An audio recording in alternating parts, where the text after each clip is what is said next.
Countdown to Classic contains explicit language, so if you're in the car listening with the kids or lounging with the family at home with this on, then please do keep this in mind, particularly over the next couple of minutes of this episode. And with that said, previously on Countdown to Classic. Should I rock up to BlizzCon with a huge t-shirt that says Rear Commander on it? Glad to be back on, as you call it, Countdown to Kisses. I would eat my hat if they got it done before 2020.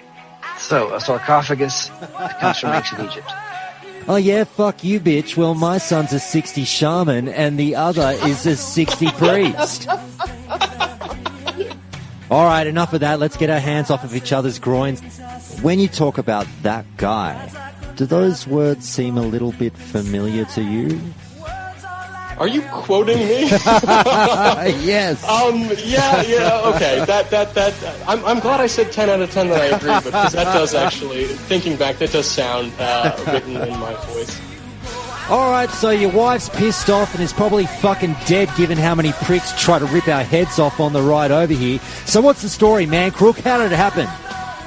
Pancreas, can you fucking believe this guy saying that we're fucking volatile? Jesus Christ, the fucking That's mouth a on this guy. little horse shit if I ever heard it. Guys, we laughed, we cried, we talked about dicks. It's the podcast that had it all. So I've got made fun of plenty of times for wearing a dress, but Really? oh yeah. Wait, are we still talking about the game? No, the crazy pull-offs are on my YouTube channel, but it's not Warcraft related. What's your favourite Mariah song and why is it fantasy? Oi! How's it cost us? Turn around, we need a dartboard. Thanks a bunch, Josh. It's been fun. Hashtag soulmates. Hashtag soulmates, definitely. Oh, and we can add Dawkin in the three-way soulmate action as well. Yeah, absolutely. You can all get matching tattoos. But if they really killed it, then they could say Blizzard blew their wad. Very true. And Orkbit, how about you? Maybe you've got a story about Defcan's dick as well. I don't know.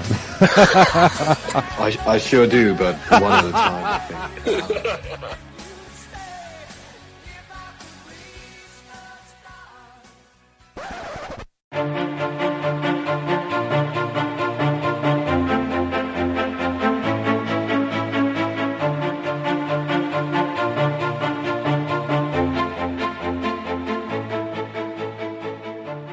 What's up, party people, and welcome back to Countdown to Classic for 2019. This is a podcast that educates, informs, and gossips about World of Warcraft Classic. Each week we discuss the news, hot button issues, and content of the highly anticipated Classic servers. I'm your host, Josh Corbett, and this is a show where it's not my opinion on World of Warcraft that counts, but yours. If you're new to the show, Countdown to Classic goes through your expert input on everything relating to the sure-to-be-amazing World of Warcraft Classic. Now, being the first episode of a new year, we're getting crazy and mixing things up real quick, as I'll open this one with a very short anger management submission from listener Ginerax. And I won't bother playing the theme music, you'll just have to hum that along in your head as we go. So, Ginerax says the following. The following is meant to be taken with humour and brevity, and I'm posting it because I miss the show and love it. This was something just to do while I was bored. Where in the hell is Countdown to Classic? Come on, Josh, the holidays are over. You put out the best damn World of Warcraft podcast out there, but unfortunately for all of us, you're missing in action. What am I supposed to listen to now while I'm cooking supper? Seriously, I eagerly await my weekly dose of news, gossip, and drama, but apparently it's taken a gratuitously extended vacation. Now I get to sit here in the Classic waiting room while you've effectively snatched up the magazine bin, leaving us with nothing to rifle through for the time being. Sure, there's a massive backlog of episodes I can sift through, but that's not the point. We're a community that demands fresh. Countdown to Classic when? Thus ends my rant, and honestly the effort you put into the show last year was astronomical and it showed. Thank you for everything you do, and I hope you had a wonderful break over the holiday season. Take care, and I patiently look forward to your return. And with that said, I say, Jinnerax, your patient wait is over, and I am feeling recharged after the break, and it's now 2019, people. It's business time, as this year we shall hopefully see Classic finally after all this time, as was mentioned at BlizzCon last year, obviously. Now, as we do here on the show, we'll kick off today's episode with a bunch of listener calls as I hear from the listeners on topics ranging from ganking Lowbies and corpse camping to a bit of fun with the trial of a ninja looter, then some multiboxing talk and raid leading. Then we'll finish it up with a bit of memory lane. So on with the show, and you all know the drill by now. This is a community-based podcast, so if you like what you're hearing, please do join the Discord and keep the conversations going on with us all over there. Also follow the show on social media and email me if you'd like to call into the show, make a suggestion, or just say hi. Everything you'll need is in the show notes for each episode. So for now, let's get into it with Calling Countdown.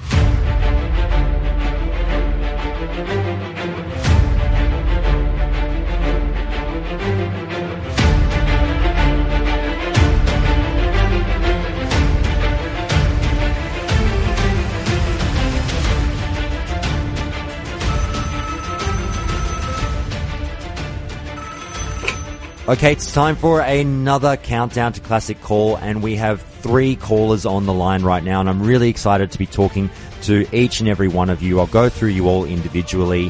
White Grape, please say hello to everyone. Hey, what's up, guys? And following that, we've got Rella. How are you? Good, man. How are you doing? Very well, thanks very much. And finally, we've got I Hate Names. How are you? Doing great. How are you? Great. Thank you. Look, I'm really excited for this call, guys. It's something that I had been speaking with White Grape about this topic, and it's for everyone listening to the show now. It's going to be all about basically a bit of PvP fun, some ganking issues, some Lowbie camping issues, corpse camping, the ethics of all that, tearing through Redridge.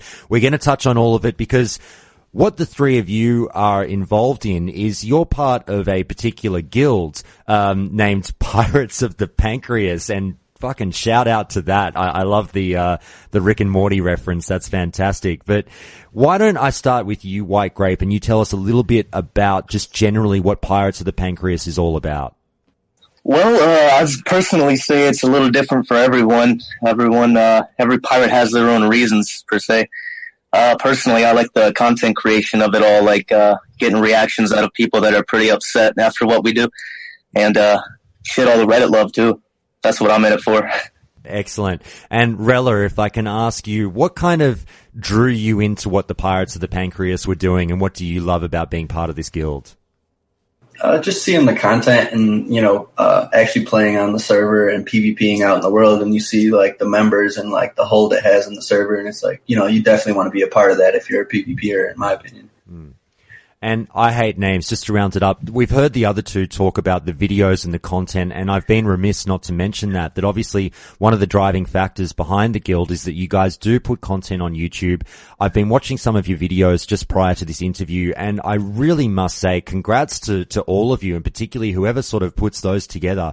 I really enjoyed them. So I Hate Names, if I can ask you to talk a little bit about the ethos behind the video making and sort of the machinima kind of things that you guys do. Well, that's all more in Grape's wheelhouse. He's the one who makes the videos. I just like making funny pictures. I like drowning people in a lake, man. That's all it is. We all kind of talk about stuff, and then he really gets to it when it comes to the content. All right. Well, White Grape, I might turn to you and get you to field that one. Talk to us about where you came up with the idea to put together these videos that you do, and I'll link to all of them in the show notes so people can watch. But I really was impressed with what you guys were doing there, and we'll get into it a bit further. But just generally, like, what drove you to content creation in that way? I got inspired really big by this web series called Pure Ownage, this Canadian web series. Really big into that, and along with all the Golden Age stuff, like the Dude, Where's My Mountain, all those WoW machinimas back in the day. But I put that shit to work when this game called Life is Feudal came out. I started terrorizing people in that game, but it just, like, that game fell off. Eventually, I came back to Warcraft, and it just all fell together, man.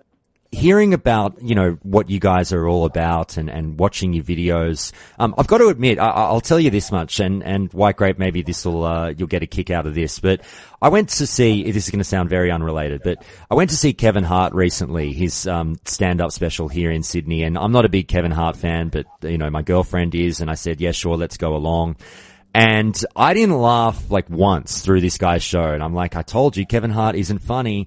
And then just this morning, I was like pissing myself laughing through your videos. And I'm a reasonably hard get for a laugh. Like I'm a fun guy, but I don't laugh at a lot of things that other people laugh at. And your videos, I was wetting myself. So I want to say sort of congratulations, but they really are kind of like music videos in a way that I haven't seen done as much when we talk about World of Warcraft machinima. And you directed me to one in particular, that you'll have to remind me what the name of it was again, that you said this is our best work. And it was phenomenal. All right. Yeah, that's Sleeper. Yeah, that was fantastic.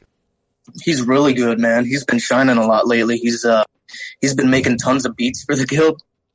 All right. Well, look, guys, let's get into the meat of the conversation now that we know sort of what you're all about. And I guess, Rella, I might start with you for this one and just ask, the prime objective of the Pirates of the Pancreas, it seems, is Lowbie ganking. Let me know if that's fair to say, but is it something that, let's talk about how much time are you guys spending as a guild just sitting in Redridge ganking Lowbies? I presume you're all 60. Is that the case? Yeah, I would say definitely the prime objective is not, to gank Lowbies, because, when you're there for a couple hours, even like the first 30 minutes, level 60 starts showing. So then it begins to be a contested zone, So I think we add another dynamic to the zone, and it's kind of cool that we turned Redridge, into a contested zone. But like Grape was saying before, like everybody has their own objective in the guild, but like every weekend we do tours and we go not just in Redridge, we go all the way to STV, Badlands, all over the place.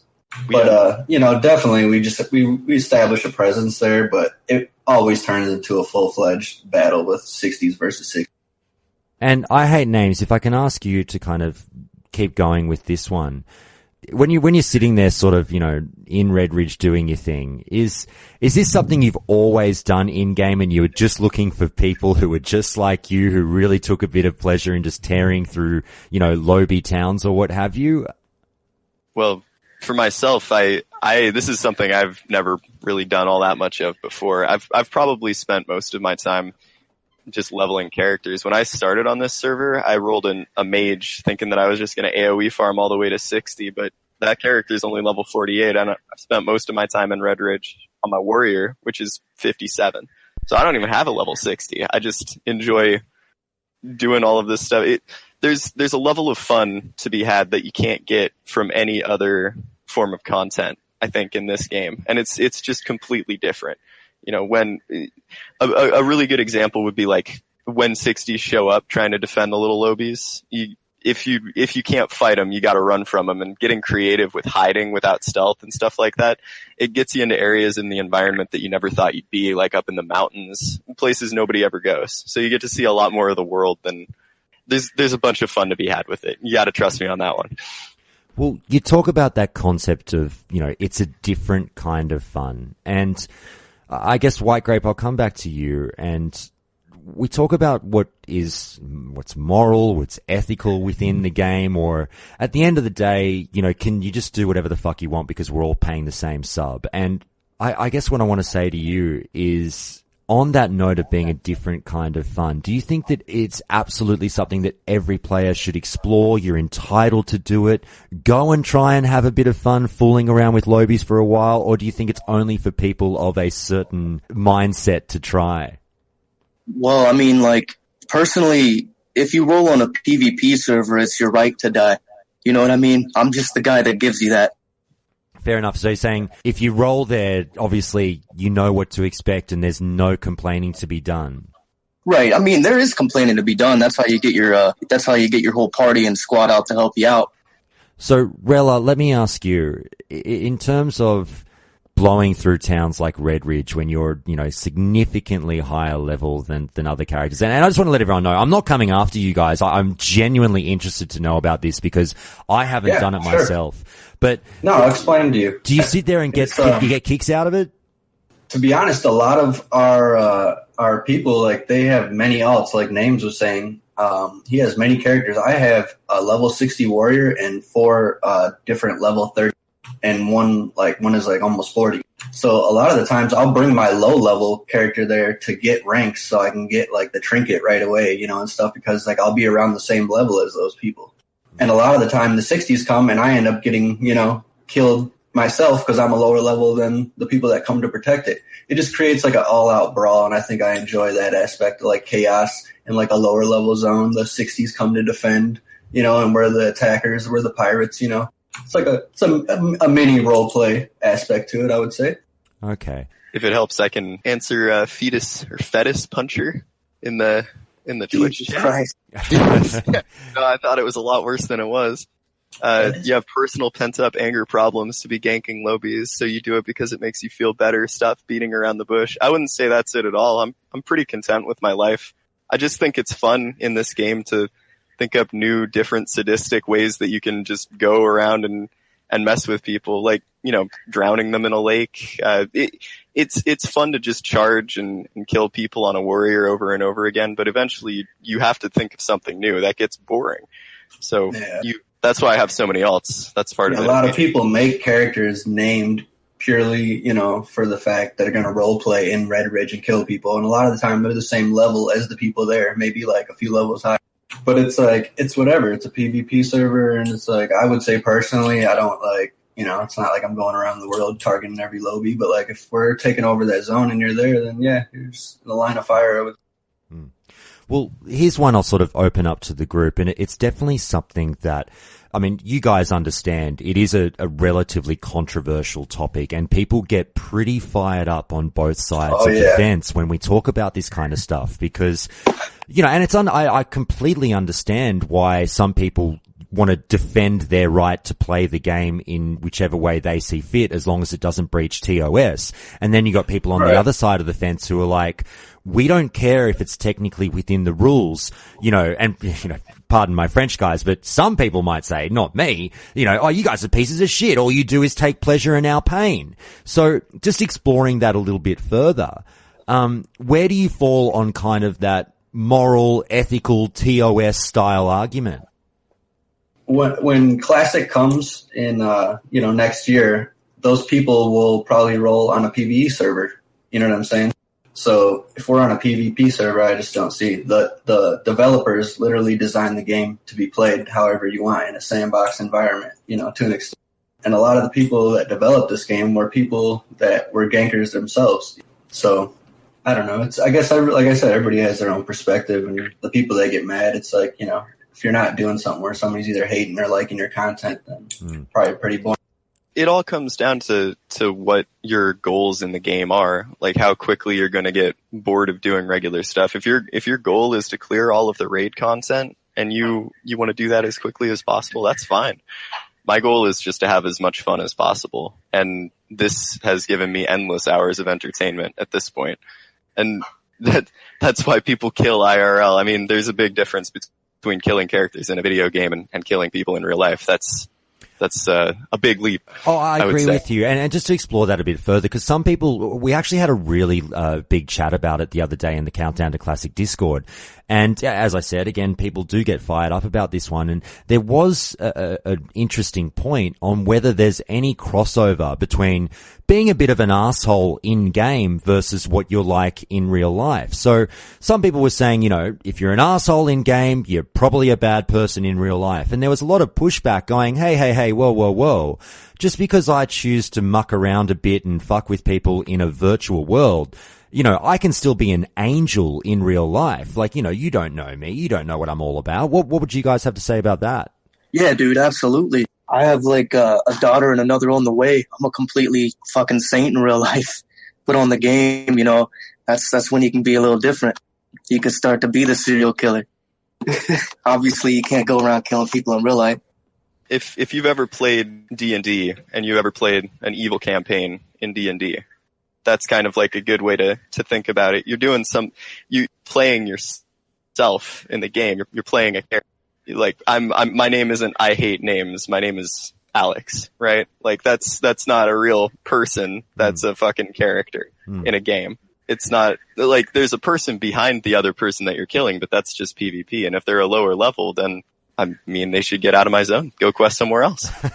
Well, I guess I should ask, when the shoe is on the other foot, I mean, again, I have to admit, and I don't know why, I felt a little bit bad laughing as much as I did, because I watched one of your latest stream sniping videos, which I really thought was very funny and very, very well edited, by the way. But I sort of did feel bad going, oh, I probably shouldn't be laughing as hard as I am. Like, this guy is clearly having his day messed with, and you know, so part of you sort of goes, poor guy, but then another part of me goes, but this is entertaining. So I guess what I'd ask you guys is, when the shoe's on the other foot, I mean, have you been the victims of relentless, corpse camping or anything like that yourselves, and how do you react? I was just talking to White Grape about this earlier. It's like, you know, we have a saying, it's always funny until it happens to you, you know? There's been plenty of times where, you know, people that raid and they're super geared and they come with a whole group and just wipe us and corpse camp us. And, you know, what do? We leave and go to another zone and we continue the battle somewhere else. It's like, we don't sit there and complain about it, you know? So you got to take it on the chin. Right. Exactly. I mean, I admit, when I first started this server, before I even joined this guild, when I used to get ganked, I leveled a warrior all the way to 60, so I got the worst of it. You know, I was everybody's target, and, you know, I was pretty upset about it. I was like, I don't go around attacking anybody. I let people be. I always got killed by higher level people. And, you know, once you jump into how this server works, it's a PvP server. It is a private server. There's a different aspect. There's a different culture. You know, it's a whole different animal. Well, when you talk about taking it on the chin, I thought that was an interesting point, because is there a line that can get crossed, however? Because obviously I saw, you know, in your videos as well, there were instances of, you know, not only ganking Lowbies, but corpse camping Lowbies. Now, again, I'm not here to be the fucking fun police. Like, you guys do whatever you want to do. But I genuinely wanted to know, like, are you happy to corpse camp Lowbies, and do you think that might be crossing a line? Or do you think that that's still totally fair game as well? Well, like, if you're camping a Lowbie, there's probably like a reason. We wouldn't just pick some random dude out and just start doing it. He would have to be like a streamer or something. And at that point, we're just doing it to get like a rise out of him somewhere else via like Reddit or that stream, you know? They're a softer target if they're a streamer. They're kind of already displaying their location and everything. It's a lot easier to get. Yeah, I'd say we more camp the zone, not like individuals, unless they give us a reason, you know, because it's like we camp the zone and bring life to it. But, you know, all the 60 show up, all the raiders, and, you know, it's all out war in like 2030. But like, as far as camping individuals, it's like, if you're in the line of fire, sure, but, you know, nothing's stopping you from leaving and questing. I've leveled an alliance character before, and you can totally skip Redridge, you know. I've leveled a Alliance character on this server, and I've known the grip that this guild has over there, and it's, you know, it is a real thing. There's people complaining all the time, but, you know, there is a way to work around it and level your character and not be griefed, you know. That said, one of the big tactics that you can do, especially in this game, is, you know, if somebody's getting camped and they decide to res at the spirit healer, you can just have somebody waiting at the spirit healer to get them then too. It like, if you're taking over a zone, you're taking over a zone. You that is your place now. So if they're in there, then they need to get out. Maybe they should ask Blizzard why they made that a contested zone. Well, one interesting point you just raised, and I definitely want to get into the whole thing of streamers and stream sniping in 1 second. But just before I get there, you mentioned sort of, you know, maybe you would corpse camp sort of if they had it coming, or if they deserved it, or if they'd done something. Can you guys think between the three of you, are there any sort of moments that leap out to you straight off the top of your head of people that have done something to deserve it? That might be a funny story, or someone you really went after because they really gave you the shits one time in game? Remember Tanaris with the mages? How we corpse camped each other back and forth for like an hour? There's been a couple. There was a warrior. I was trying to level up my sword skill. When I hit like level 44, I got a new sword, and I was in STV, and I got real low on this raptor mob that was great to me, and this little warrior pops out and kills me, and I corpse camps the shit out of him. because he killed me on my level 44, and I was like, no, like, you're gonna die now forever. That was probably the one that stands out to me the most. Okay. I do want to talk about corpse camping, but I guess we'll just hit stream sniping first. Now, you said that streamers are soft targets. You know where they are. You can kind of, it doesn't take a lot of effort to go and find this person and track them down and get them in a moment where they're not going to be sort of 100% prepared to fight back. But do you find that, I ask, how often do you stream snipe? And do you find that every single night? Do you get more or less gratification out of it? It's always fun, man. It's always entertaining. I'd say like 60% of the time that we go and find these new people, they're always like fun. They never take it bad, but it's always that like little percent that like really shows in those videos. Like we've gone through at least 20 different streamers and we've only made 2 videos. But most of the time we just stay there at night and it ends up being duels and we having fun and stuff. But when we get them to like get really mad, that's when we just keep on pushing them. We get all of our friends involved, and then it turns into something a little dark. And I saw moments where obviously it seems like you're jumping in the streamer's chat as well and being like, hey, how are you? And they're like, oh, hi, White Grape, how you going? And then you're stabbing them in the back in game. Is that something that kind of, it's the cherry on top of the stream sniping experience? Yeah, you get a reaction out of them that way. Okay. And see, that doesn't always happen. Like there's this one guy, to shout him out, his name is OG Jeffrey, I think is his Twitch name. There's like an underscore in there. He has, I think, 4 or 5 different mages all around level 30. And it's almost like a game of whack-a-mole. We go out and camp each one, and then he has high level alliance characters come out and he'll just commentate the duels at that point. It's a whole game, It's a whole nother area of the game. Well, one thing I wanted to sort of lightly discuss is that you talked about how, look, if you roll on a PvP server, you know what you're asking for. You are signing somewhat of an unwritten contract going all's fair in love and war. With streaming, do you find that sort of the same rules apply? That if you choose to open your life and your location to the world, then you are absolutely fair game and have no right whatsoever to complain about whatever we choose to do to you? Yeah, on a PvP server, definitely. You could even hear the famous, Twitch streamers of WoW Classic. I'm sure we all know their names. They even talk about their concern on rolling on PvP servers, and getting stream sniped. So it's definitely But like, let's be safe though. It's against terms of service. But then again, like Twitch terms of service, but so is streaming private. Right, and it ties into the whole pirate thing. So you can't complain at that point. Oh, is it against Twitch terms of service? I didn't know that. It's not necessarily against Twitch terms of service, but like it is to a point where WoW can come to your stream and shut and ban your account. If you're really hassling someone nonstop. No, if you're like a big WoW streamer that's like streaming private servers, they can shut. Oh, yes. Sorry, I do know that. I thought you meant for some reason, but correct me if I'm wrong. Stream sniping is 100% not a problem with any kind of terms of service or anything like that, right? It's against Twitch's community guidelines rules. Yeah, that's the only guideline that it's against. I see. Okay. Well, just to go a bit further down the rabbit hole, you talked about some of the big streamers that might be doing their thing when Classic rolls around. Now, I know the majority of them have said in the past that, no, unfortunately we have to roll on a PvE server because stream sniping is a thing and we're going to have a lot of people watching, and why make, things harder for ourselves? I do know one of them has said, no, I will roll on a PvP server regardless. Are you guys, if that does happen, is it something that you're going to go after? You mean ganking people on PvE servers? Ganking big-time streamers. Oh, nah. I would do that. I would do that 100%. That sounds like fun. That's not my prime objective for Classic. I'm actually, I don't think it's going to be as prevalent, but we're definitely going to be running as a guild and roll PvP. I wouldn't go after like Osmond Gold or some shit like that. Yeah, no.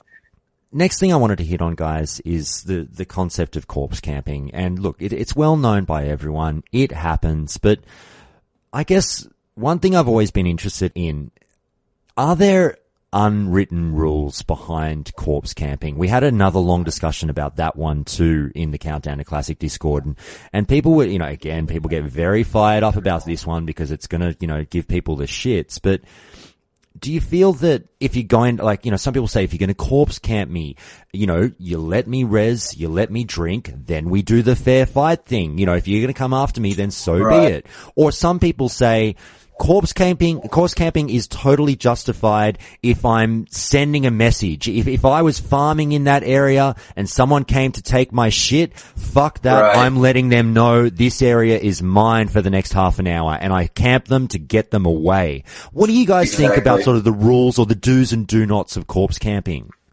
I definitely agree with the farming aspect of it. When I'm farming in my warrior, and I'm in high traffic areas, it's like, I'm getting killed a lot of the time in camp till I have to leave and regroup. They don't give me a time to drink or anything like that. I would say definitely out in the world, we're not like targeting anybody. My prime objective is always to reach 60. And then if I'm farming and there's PvP in that zone, then, that's happening too. And if they only kill me when I have a certain amount of health, when I'm about to die and I have a couple mobs on me, then I'm going to corpse camp them, if they give me a reason to. But, I don't think I'm angry enough to target, random people and just sit there for hours on end.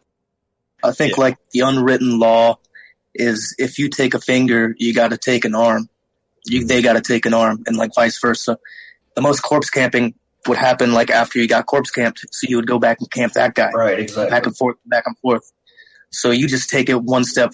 You don't let them get up and take a piss, On that one, in terms of, how we feel about the other faction, how we feel about other players, have you guys always been big advocates of not so much, ganking Lowbies, corpse camping, all that stuff, but just if we go down to the root of it in terms of Horde versus Alliance? Now, you guys seem to be diehard Horde. Is it, if it's red, it's dead. Is that just in application all time for you guys? 100%. If we're out world touring and doing the PvP, around all the zones and stuff like that, definitely, to send a message, hey, we're out here. But it's like, if I'm out there and I got an objective to farm and I need to make some gold and stuff like that, I'm not bothering people per se, unless they're bothering me. It's not something I'm seeking out if I have something else that I'm trying to do. But I can understand if somebody else was out trying to PvP and they got up in my stuff because that's what they wanted to do, then we're gonna have a fight. It's just the way it is. Well, I guess I'm asking sort of, is the bloodthirst 24/7, or have there been moments in game where, people talk about that, sphincter clenching moment where you spot someone your level, not far away from you, and you're trying to work out whether they want to have a fight or not. You might be, farming herbs or whatever you might be doing, and they might throw you a wave and you go, oh, okay. And you let them walk on by. I mean, do you guys sort of, have you done that in the past? If you're like, wave, I don't know if I'm going to wave into anyone. I shit on their face. No, definitely not. I think, it's like common, everybody has that. If you have that interaction with somebody personally, it's like, if anybody who's played vanilla WoW has experienced that to a degree. You see a player from another faction, they wave at you, you wave at them, you blow them a kiss or whatever, if they attack you, you attack them back. It just all depends how it goes.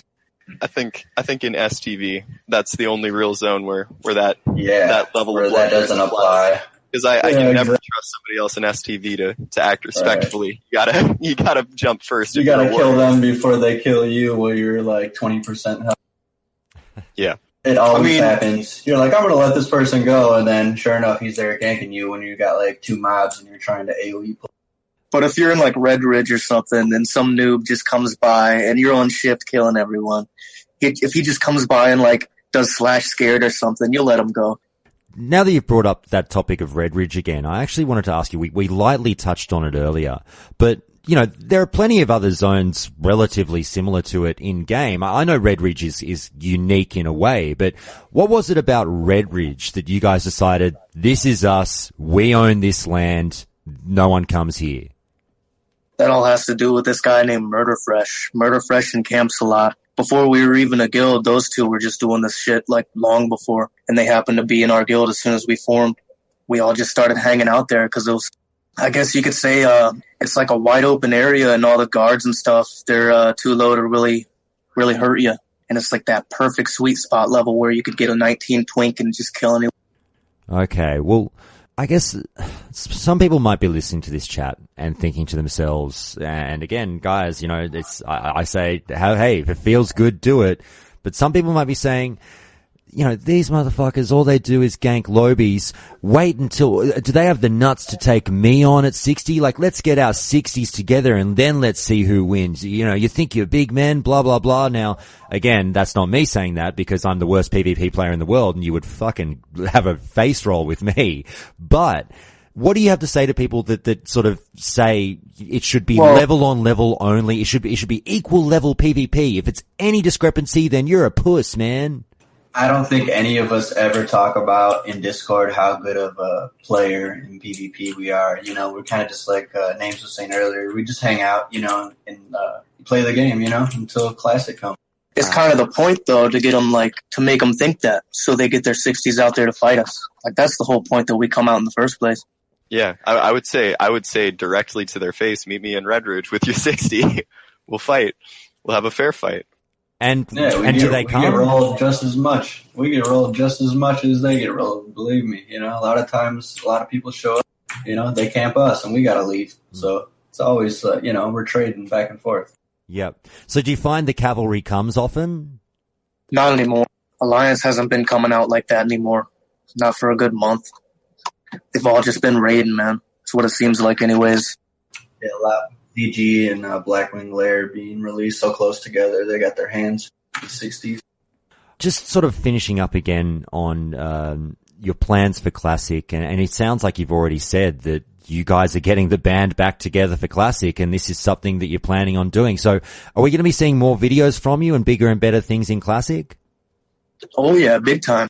It's going to be a lot of fun. I'm really excited. I can't wait to see what they do with the game. I'm hoping, you know, not a whole lot changes or, you know, as much as possible stays the same. But I think they're probably going to change a couple things, and that's okay, I guess. I'll still play it, but I'm excited to have this experience just keep going, because this is the most entertained I've been since, you know, 2006 or 2007. So fantastic. All right, guys. Look, is there anything else anyone wants to cover? If you guys have anything that you're busting to talk about and I haven't thought of a question for it, by all means, jump in and go nuts. Is there anything else you think we need to hit on? It's about time that we freeze Sir Camsalot. Unban Camsalot. We got any Northdale GMs in here? Get on that. For people who don't know, that's probably a pretty good example of somebody who's of corpse camping. If you haven't seen that, look up Camsalot Whiskey Tits Reddit. You'll find it. It's there. Well, one thing I guess I can ask is, I'm not sure if you might be aware of, do you know the story of Angui, the old the orc that was a rogue that camped back in an area back in the vanilla days, and it wasn't so much, you know, I don't know how to explain it. It was the story of controlling an area, and I think it was Menethil Harbor, that basically this rogue would just sit in stealth and just gank anybody that came by. Do you guys know this story? Yeah, I started early 2005, and that was a pretty big spot, you know, right there at the flag. I mean, would you ever do anything like that when you go solo and just sit in an area and be like, you know what, this is my day. I'm going to control this choke point. Yup. Absolutely. We all have our own spots, actually. Okay, any favorite spots or anything you're able to give up? Well, recently a GM told me to stop camping Keyshawn in Redridge, so if any noobs out there listening, get your damn... Now I just stay at the docks now in Redridge. I stay in the lake. I have a druid that lives there as much as it can, that just drowns people. That's the big goal. So if you're going for that little box at the bottom of the lake with whatever it has in it, expect to die. That's pretty much it. Very good, guys. All right. Well, look, thanks so much for coming on the show, guys. I really do appreciate it. And I want to wish, you know, the best of luck to Pirates of the Pancreas going forward and in Classic. You know, I do look forward to seeing more of your videos. I subscribe to your channel. So White Grape, I look forward to some updates, and I just want to say thank you all again. Thank you. Yeah. Bye on, man. It's been nice. This week on Josh's other podcast, The Cinephiles, we covered 1999's Star Wars Episode 1, The Phantom Menace. Why didn't that compute? That's a perfectly You're a computer! That's a perfectly legitimate thing to be doing. I'm taking these prisoners of Coruscant. You're literally a computer, too. Yeah. I mean, that doesn't make sense. He didn't say divide pie. Like, relax, mate. Seriously, fuck. He didn't say there's one train leaving Naboo and the other one leaving the Gungan City. If you'd like to hear more from the Cinephiles, then please do log on to cinephiles.com. That's SINNERFILES. Or search for the Cinephiles on iTunes, Spotify, or wherever you get your podcasts from. But now, let's get back to Countdown.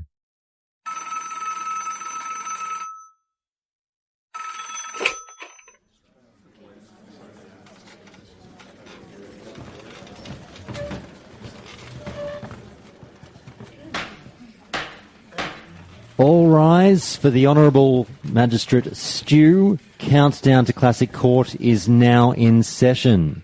Morning, gentlemen. Good morning, Your Honour. Good morning, Your Honour. What is happening here today? Well, I'm glad you asked, Your Honour. It's Prosecutor Liam here, by the way. Hello, Liam. I was going to say, you're not looking so much honourable, Your Honour. You're more exalted in my eyes. A man with a beard can get away with a lot. Yeah. So keep going. Your Honour, you are looking fantastic. That's enough out of you. Oh, gosh. And just for the record, Corbett for the defence, very Your good. Honour. Good morning, Mr. Corbett. Good morning. And what have you scallywags brought me this morning? Well, we've got a young fellow here who's before the court, Your Honour, on one charge of ninja looting. It's a serious charge. Yes, Your very Honour. serious. Yeah. Tell the court what your client's done. Yeah. Well, What's the allegation there? Well, I'll summarise for you, Your Honour. My client, Tim, the charge is that single count of ninja looting, as my friend says, and the particulars of the crime are that a purported ninja looting of a T-Boo's flaming longsword in the Molten Core. Of course. Where else? Yes, exactly. The meltiest core there ever was. Exactly My right. word. Now, my client pleads not guilty. And Very good, we'll be very good. maintaining that plea throughout the duration of the trial, obviously, Very and good. we'll see how we go. My friend has a case to present, apparently. I do, and the real lodestone, so to say, of the prosecution case will be that Tim is a piece of shit. Mr. Liam, can you mind the language there is to be a bit of decorum. So am I going to be hearing from this gentleman this morning, or what's happening? My client is present before the court, Your Honour. Tim, if you could please say hello. Yeah, g'day. Strapping lad. Sounds like a winner. Yeah. Now, Liam, obviously for all the listeners' benefit, that we'll be mixing it up a little bit. Normally, you wouldn't be able to call my client, but for the purposes of this, he'll be available to both of us. So why don't you Sure. kick off the prosecution case by calling Tim? Tim, I, the prosecutor, demand you tell us, the court, what happened, what went down in the Molten Core. Well, we was raiding there, you know. We went and raided the place and we got our fat loots and purple epics, you know. It's like pretty cool stuff. And they reckon I nicked something, but I didn't. I never done that, hey. Now, I call Liam, bullshit. Will anyone be translating for me what a couple of these slang terms mean at any stage? Fat loots? Fat loots? Yeah. Yeah, well, why don't you should be the one. Desirable items. Yes. So not like sort of bulbous in buttocks. the young person. Not like fat butts. No, it's okay, quite yeah, different, yeah. Your Honour. No one was dragging any wagons. Sure. I can see why someone would steal either. Now, all right, Tim, you're dancing around the main issue here, but can you tell us a bit more about this item that you supposedly nicked, mate? I mean, sir. Allegedly, please.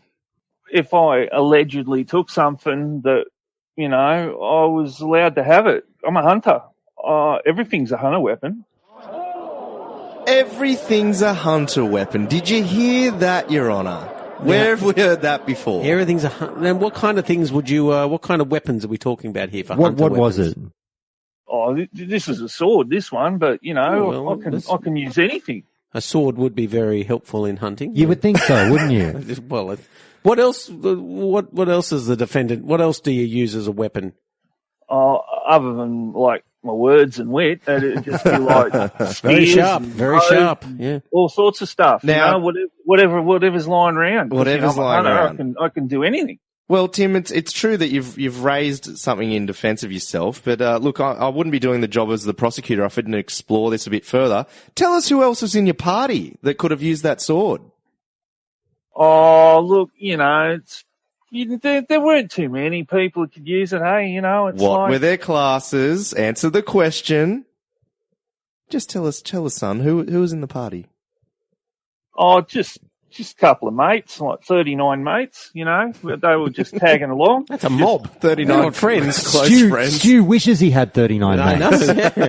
My MySpace would look a lot better. Now, Probably don't have 39 friends anymore. Hey, but, now, Tim, I'd be incorrect to suggest that all 39 of your mates were also hunters. I'd be incorrect, wouldn't I? oh yeah, completely incorrect there, Your Honour. No, sorry, I'm the prosecutor. I should have made my tone a bit meaner. But you're all wearing them funny wigs. I can't tell. That's correct. He's absolutely on the ball there. And don't ask why we're just wearing the wigs. Yeah, and nothing else. Mine looks like Betty Boo. So it wasn't all hunters. So a couple of rogues in there, was there? Oh, look, may have been. I don't remember seeing them. They're pretty stealthy, like. Now, Mr. never- Prosecutor, at law, who should this desirable item, are you saying, should it go to? Well, that depends. Are we saying law LAW or law LORE? I'm talking to the prosecutor, I believe. You'll get your turn. Well, that's what I'm trying to get to the bottom of, Your Honour. I want to know. Enough of bottoms! All I keep hearing about is bottoms! Someone tell me about the sword! Well, it's kind of shiny, It is very That's shiny. a start. What was the main stat on the sword, Tim? I think that's a trick question, because if I answer that, I haven't got the sword. What are you talking about? Maybe the defence can help me out. I'll here. help you out, Tim. It's okay. As your lawyer, there are certain details that we can divulge. Don't worry, I won't get you to say anything that incriminates you, mate. But this sword, I believe Tibu's Flaming Longsword was an extra damage proc. Am I correct on that one, Tim? Oh, that sounds pretty right, yeah. Now, it blasts the target for 28 fire damage, is that right? It's something like that, right? So it's a damage on hit proc, and that's what the sword does, Liam. Right. A one-handed sword. Now, if I'm interpreting that correctly, it would mean he'd be having to physically swing the alleged implement in order to have that proc activate, correct? I don't know if I like where you're going with this, but yes. Well, Tim, can I just ask you another question, Tim? Being a hunter, you get into melee combat a lot, do you? Yeah. Tim? Don't you? No. You're answering the questions. I'm Tim, sorry, you Tim. You are to answer the question of the prosecutor. Do you get into much melee combat? Oh, it depends how many drinks I've had. Had you been drinking Your on this Honour, day? That's a non-responsive answer. Would it be fair to suggest that you use your bow a bit more? Oh, sometimes, mate, yeah. Would it be fair to suggest that you're probably not going to get much benefit out of a extra damage proc? Oh, no, definitely not, mate. No, you definitely get good procs, yeah. Your Honour, I think you've heard enough out of I'd this. like Mr. Corbett, if I can hear from you, to make top or tail of all of this for me, please. All right. Now, let me hear what your client's done in his words. yes. Now, Tim, please do feel like you can extrapolate on your story and your reasoning a little bit here. Now, I'm going to say to you, sir, that you went in with 39 of your friends. Now, isn't it the case?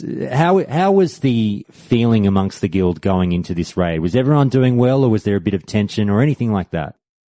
Oh, look, everyone was, trying to stay focused, and everyone wanted to get a quick full clear, but, there's always someone dragging the chain, holding things up. I just moved it along a bit, that's all. So the guild had been perhaps dragging their feet a little bit skill-wise lately. Would that be the case? Oh, yeah, for sure. Okay, and I presume that you're a very skilled player, aren't you, Tim? Oh, yeah, mate, yeah, for sure. You're one of the best. You're one of the, you're doing the Lord's work for hunters out there, I'm presuming. Yeah, man, absolutely. I'm the best. Objection, I'm Your Honour. Fantastic. Yes, I'll hear this. He's making his client out to be too good. Well, And it's going against me, and I don't like it. Fight me! Now, please, the defendant will keep that to himself. Now, Tim, because you were one of the shining lights in this guild, how did that make you feel when your skill was being compared against your guild compatriots? You're on it, please. Look, it's kind of hard when you're carrying people, you know. So you were frustrated, right, Tim?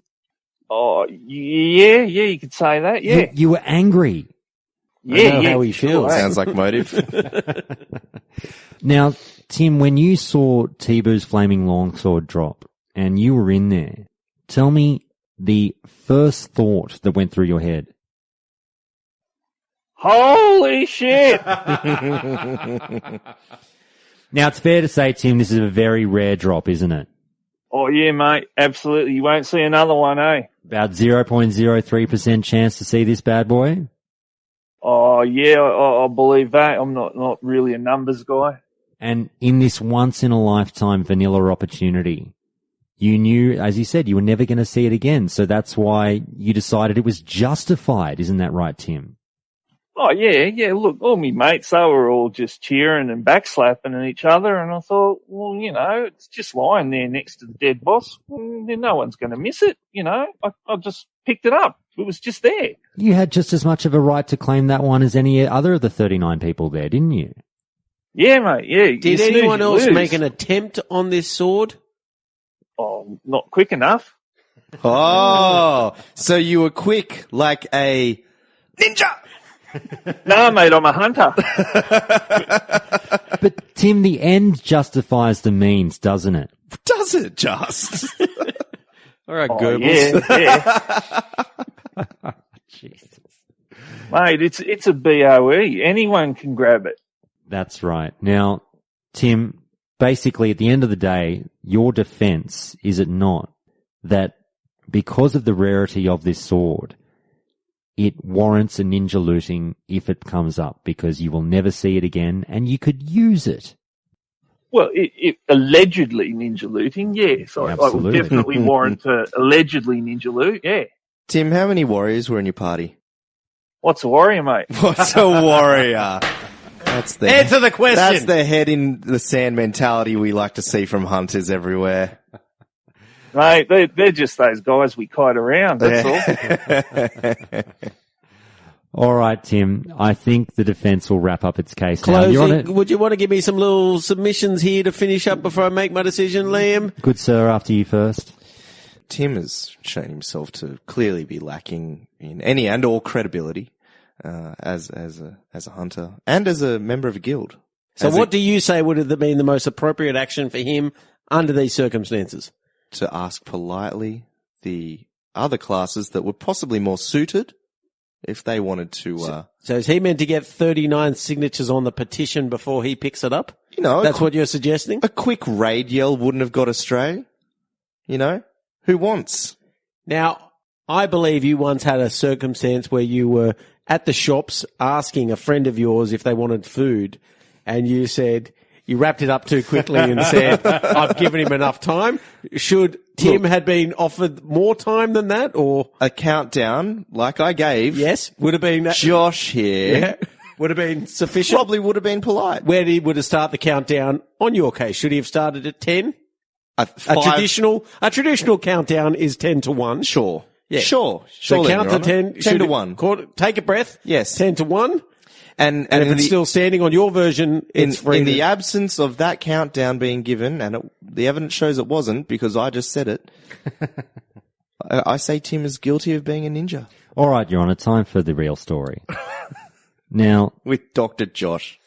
With great looting power comes great looting responsibility. Okay. I think Stan Lee said that at some point. Something similar. It's in there somewhere. Yep, definitely. Now, Tim, we didn't go into the details of how you exactly came to get this one. It could have been obviously a master loot situation where you've... Well, he's barely acknowledged the fact he took this Well, item. no, he's acknowledged that he has the item, I believe, but not just that allegedly. Allegedly. Yeah. I'm just reading the transcript here. At one stage, what's a warrior? Yeah. What's a truck, I believe he said. So, let's say, he came by it by way of master looting, took it and left. Now, we've established that the item is extraordinarily rare, a once-in-a-lifetime opportunity. How much do you owe these people who you have never met that you play an online game with when you come across a collector's item? Is it a ninja job if every man and woman in that room would have done the exact same thing? Are you saying that everyone listening to Countdown to Classic should stop contributing to your Patreon? No. Now, if I could ask a question that neither of you gentlemen have clarified, can I ask Tim a question? You may. If questions arise from that, you're both welcome to. Thank you. Tim, how long had you been raiding with this party for? Oh, about an hour or two. But had you done raids in the months leading up to that? Oh, yeah, mate. Yeah, all the time, hey. Did you have any of their personal details in your mobile phone? Oh, nah, or maybe. I don't know, mate. I lost me phone in Molten Core. It fell in the lava. Would you ever communicate with them outside of this raid? Oh, yeah. Yeah, you got to, hey. How many raids would you have been on total with some of these party members? Oh, mate. Yeah, quite a few, yeah. And what state do you reside? Oh, mate, Queensland, mate. God bless him. Anything else, gentlemen? Oh, is that your... the hammer drops with Queensland.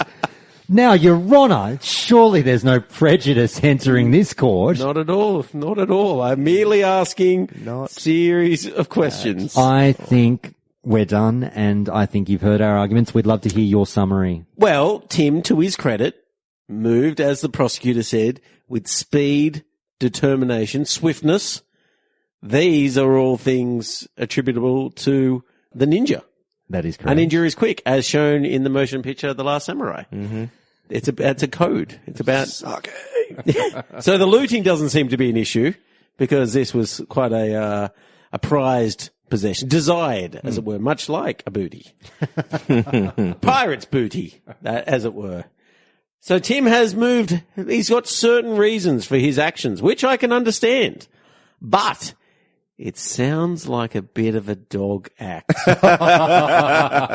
As the prosecutor has said, a simple countdown, a simple time to catch his breath after this raid. It doesn't even feel like the dust had yet settled. It doesn't even sound like he had inquired about the well-being of his raid members just to check everyone's fingers and toes before he runs in and gets the glory, as he puts it. All because it's a once-in-a-lifetime opportunity. And the fact that he's from Queensland.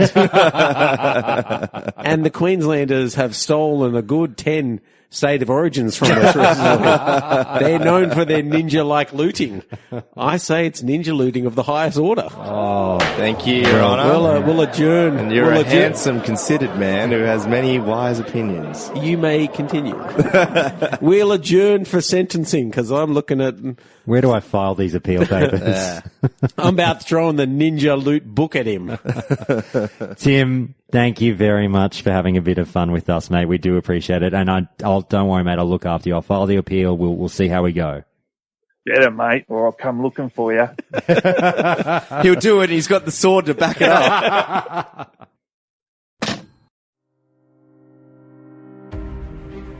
Hi everyone, Josh here. I just want to take a quick moment to remind you that while Countdown to Classic will always be a podcast you can get for free, if you do happen to really enjoy the show and find yourself always coming back for more, then please do check out the show's Patreon page to see how you can help keep the lights on at Countdown to Classic, and even vote on show content as the show continues to bring you more and more classic WoW goodness. Alternatively, if monthly subscriptions aren't your thing, you can always visit the show's tip jar over at Ko-Fi, with that link being in the show notes and on the website too. Now, let's get back to the show.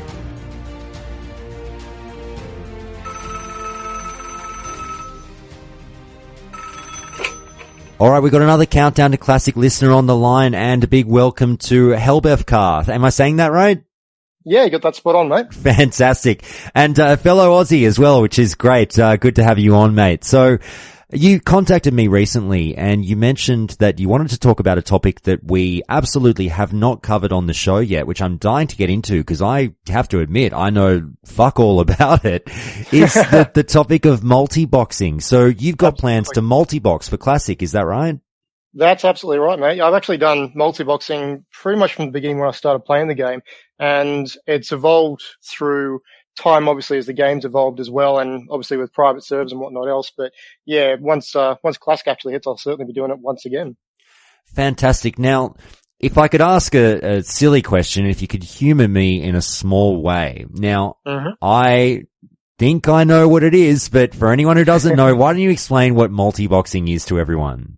Yeah, so multiboxing in itself is to play one character, but to have multiples at the same time that are alongside you, also DPSing or being able to heal, or as a side factor, if you can do it, tank as well. So you're more or less controlling 3 toons at once in order to, clear more content or help with doing a dungeon run or take down Hogger or whatever it might be, instead of having a group of individual people which you don't have control over, obviously, and whereby if you can't find a group, you've got to wait. In this situation, you bypass all that. It's just you. It's just one computer. It's just a heap of instances of the actual program, and therefore it's a background program that's assisting you to be able to keystroke and move a mouse and move around the screen, everything like that, rather easily. Okay, so does this, sorry, I'm not sure if you mentioned, does it involve multiple accounts? Yes, it does. Yeah. Okay, so if you want to multi-box, let's say for Classic, you would theoretically have to pay for 10 subscriptions or something. That's correct. So if you want to go nuts, I do know of one multi-boxer, very, very popular on YouTube and everything like that, but he had, I think it was at least 40 accounts. And if you consider the, USD, I think we're paying, was it $16 now or something like that? Yeah, about that.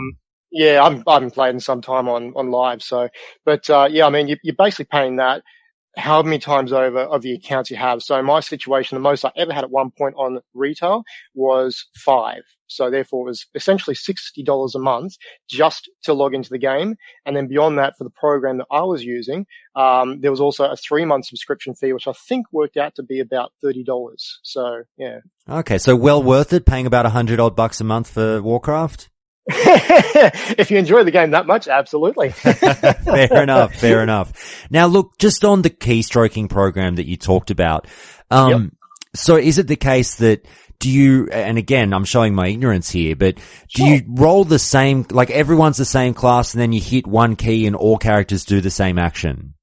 In a basic setup, absolutely right, yes. So what it essentially does is broadcast your keystrokes on the actual, on the keyboard basically. So if you press 1, for example, it would then broadcast all 5 clients that same keystroke. And then of course, vice versa, if you do, let's say a function key where you can actually disperse the characters in an arrangement so they all move in different areas, you can also do that. You can program it really quite finitely with what they've actually brought later on in the game. In the early stages, it was basically follow, a target assist, all that sort of thing. It was very, very basic.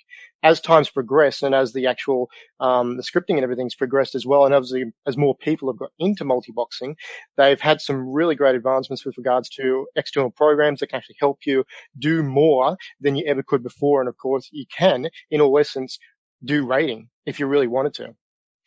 All right. Well, I guess that's the next thing I really want to get into is that now that we know what it is, what can you and what would you do with it? So let's say you begin your journey. Do you know what class you're going to play in Classic? I'll be doing Paladin, Hunter, and Mage. Okay. All right. So, well, just before we get there, here's I swear it's the last silly question I've got. And you seems to intimate like it might be a possibility because you said in a basic setup that same class, same keystrokes and all that jazz. Now, are you inferring that there's a more advanced setup where you can do different classes? Absolutely. It's not so much a setup as it is the willingness and ability and time involved to actually set up and do different characters. Now, before I left, I was 5 manning dungeons and everything like that with 3 DPS of different class, a tank and a healer as well, all within, one ability for me that I could just log in, have 5 characters come on, we go through a dungeon run, and then basically at the end they all come out and heal up, drink potions, sell off, whatever like that, and then restart and, just farm dungeons that way. And I was doing, at the time when this was happening, Cata had already hit. And so we were 85 and we were clearing level 80 dungeons, and they were really, it was face roll because, if you had that sort of gear then, it was kind of like the same time as when BC came in and it's wiped out all the vanilla stuff. It was just OP. But yeah, I mean, you can have a tank, a DPS, and a healer in a really easy setup. And because of the way that the programs I use, for example, is IS Boxer, and there's also an add-on within the actual game called Jamba. Now, those in themselves talk to each other, they can communicate, and of course then broadcast that to all the actual instances. You can have a little window from your healer side, so on the third instance of the game, show on your main game screen, which then shows that. So you can run Healbot, you can run grid, all that sort of stuff, and still have that mouse broadcast to that character screen, which then allows you to be able to do right click, left click, center click healing, all that sort of stuff. You can then focus on doing the tanking, obviously, and then with your keybinds enabled with that, your DPS are just targeting exactly the same thing as what the tank is, and therefore just DPSing down the bosses. I've got to admit, you're kind of blowing my mind now, because I'm sitting here going, fuck me, the kind of coordination and thought that would go into doing that when you start to involve different classes. I mean, if you've tried that, and it's, by the sounds of it, it sounds like something you've dabbled in. I mean, kudos to you. That is it, I mean, I'm picturing a session and you must just be fried at the end of it, like just shattered, wanting to go to bed because you're so tired from concentration. You know what? It's not that mentally involved. There's more setup involved than anything else. And to be honest, what took me the longest amount of time, and it's what put a lot of people off and why most people just don't bother with it, it's because it's all about your spellcast timing, your different cooldowns, your procs, all that sort of thing. In a situation, you've almost, in a way, got to ignore those extra little benefits, because for the most part, you're simply focusing on downing whatever it is and doing ample DPS. And of course, if you're achieving maximum DPS, you're of course hitting procs and all that sort of thing. It is harder when you're talking about trying to manage 3 different classes of DPS where they've all got different times and everything like that. Now, the basic setup with, let's say, my Hunter, my Mage, and my Warlock, which are the 3 DPS I was running back then, was that they'd all have simply basic cast abilities. And because they're ranged, you never have to worry about trying to dive out of the way of something, or, having to worry about if something comes up behind you and aggroes something else. You just move the tank around, all the DPS then focus on that, the tank picks it up, and then away you go again. Most of the actual time factor was looking at all the spell times, looking at all the different types of procs and setups like that, the cooldowns, so that if I was spamming, one particular, let's say Serpent Sting or something like that for my Hunter, I've got to have a spell of, I've got to have a spell of equal time that both my Mage and my Warlock could still output something. And especially when they removed, like, autocast and, the wands and everything like that with Mages and Warlocks, of course, they wouldn't be doing anything, they'd just be standing there. The Hunter would still auto shot, but nothing else is happening. So you've got to make sure that those buttons are still going to correlate to something.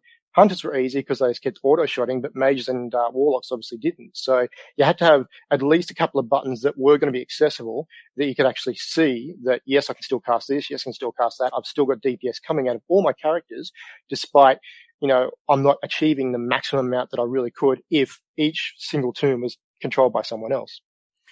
All right. Well, when you start to pick a class for Classic, is it the case that all the rules are the same, that, if you roll this class, you might take a little bit, longer leveling, or I know that throw that out the window for multiboxing, but in a way, but in terms of rotations and things like that, what I'm getting at is there one class that is, easily number one for a multiboxer, or is it just, it's all same as if you were rolling one turn? If you're looking back in the vanilla days and, when you're starting off with Classic, if everything is the same as what it was, then the easiest ones to do were your Hunters, and your Warlocks, and to a lesser extent your Mage as well. The Mage only because you only had 2 buttons really to cast anything. But with the Hunters, of course, you had the pets. And so if you wanted to have essentially 6 characters, but you've only got 3 accounts, yet your pets took up the difference of it. And if you chose Beastmaster, which most of your time you do when you're doing leveling, your pet health shared, everything like that. You've got spirit bond laid down the track and all that sort of business. So it was an easy face roll with PvE content when you're talking about, one particular class in amongst all of them. Hunters really did stand out amongst a lot. And I favoured hunters off the bat, even before I got into multiboxing. So it was a nice transition. But even if you're actually interested in doing, mage or warlock or anything like that, the key thing is that so long as you're running the same spec class and everything like that, so demonology with warlocks, mage, arcane, whatever it might be, if they're all the same, it does make it a lot easier, because otherwise you're trying to balance all the smaller things, which are a lot more difficult, especially down the track. Okay, so obviously content is made easier by the fact that you're multiboxing. That goes without saying. You've got, Sure, 5 characters as compared to one. You've talked about how you can face roll, obviously through a dungeon by yourself, basically. But are there any kind of encounters that really stand out in your mind as being moments where you've been saying to yourself, oh, thank God I'm a multiboxer? Or on the alternative, moments where you've been like, Jesus, I wish I was just doing this as one character instead of multiple? Absolutely. I mean, when you're talking about running dungeons and everything like that, especially, it wasn't so much in the early days, because the early days is very, very basic, except from Wrath, where they started to add a few more different elements in.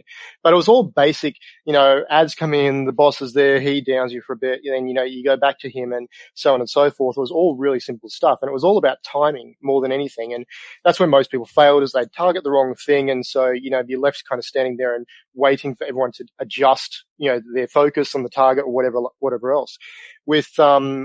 With Wrath, and when it came to later on with, certain, like activation blocks or anything like that, we had to move around and, kind of click things here and there, all that sort of kitschy thing they added in Catcher and onwards, it definitely became much, much harder. When we're talking about vanilla, that stuff mostly was really, really easy to do. The difficulty more than anything would be ensuring you had a decent amount of gear, because it would take you longer to build up in amongst all your crew, a decent amount of, armor and health and, just general abilities, because even though you are essentially, one man controlling 5 people, if you're leveling through 5 characters and you've got essentially a broad spectrum of all the different types of, leveling expertise, like, gear, health, all that sort of thing, whereby you've got an equal playing field, it's nice and easy. But it takes you longer to level. It takes you essentially longer to attain more gold, to focus on leveling everyone up and getting enchants and everything like that. And I'll go more into that in a second, but you've essentially got to look out for more people along the way, because it's not just you, it's you and essentially 4 other people that you're looking over or taking care of. So when you're talking about, leveling as a multi-boxer, it's really easy to do both the leveling of, mining or enchanting or, leatherworking or anything like that. And you kind of need to, because there's never enough proper gear to go around, especially if you're doing dungeons and you've got all the same form of character. You're never going to have enough to share and distribute. And of course, if you're buying enchants and all that sort of stuff, it's obviously a gold thing, as most people know in those days. It was really quite expensive. And add to that as well, if you wanted mounts to get around places easier, that was expensive as heck. So you'd always be left in a situation you'd need to obviously do multiple runs and more work just to get all your characters in the same playing field. It's a very different story if you're doing one-on-one, but when you're doing 2 characters, 3 characters, 4 characters, it just builds up and the XP gets lower, so you don't make as much time. You've got to spend more time investing in it. Now, a curious thing for me is when you do run into other players, obviously when the need to raid or something comes up, do you find it hard to find a guild that will take a multi-boxer on board, or is it all pretty cool?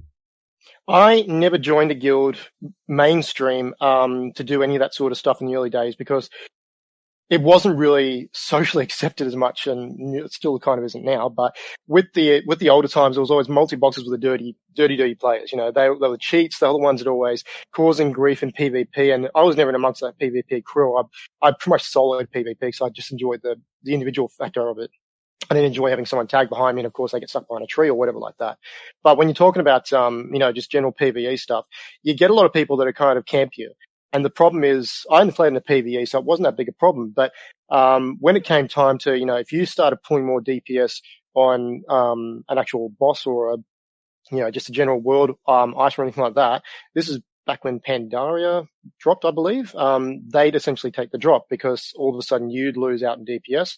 And if they had a crew of 6 or 7 other people, they was camp you and just wander around and try to do everything you were doing, you just end up logging out and just, go and doing something else for a bit and then coming back. But yeah, you never look too favorably upon with most people in multiboxing. They were pretty much shunned in the earlier stages. And I remember I used to see occasional multiboxer around.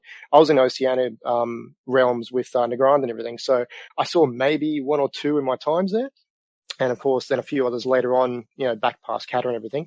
But it was never really seen, and most people didn't understand it. They thought you were cheating the system somehow. There must be something, you're not actually controlling the character's, mimicking you or whatever like that. It was really misunderstood back then. And so no one really greeted you with a friendly hello.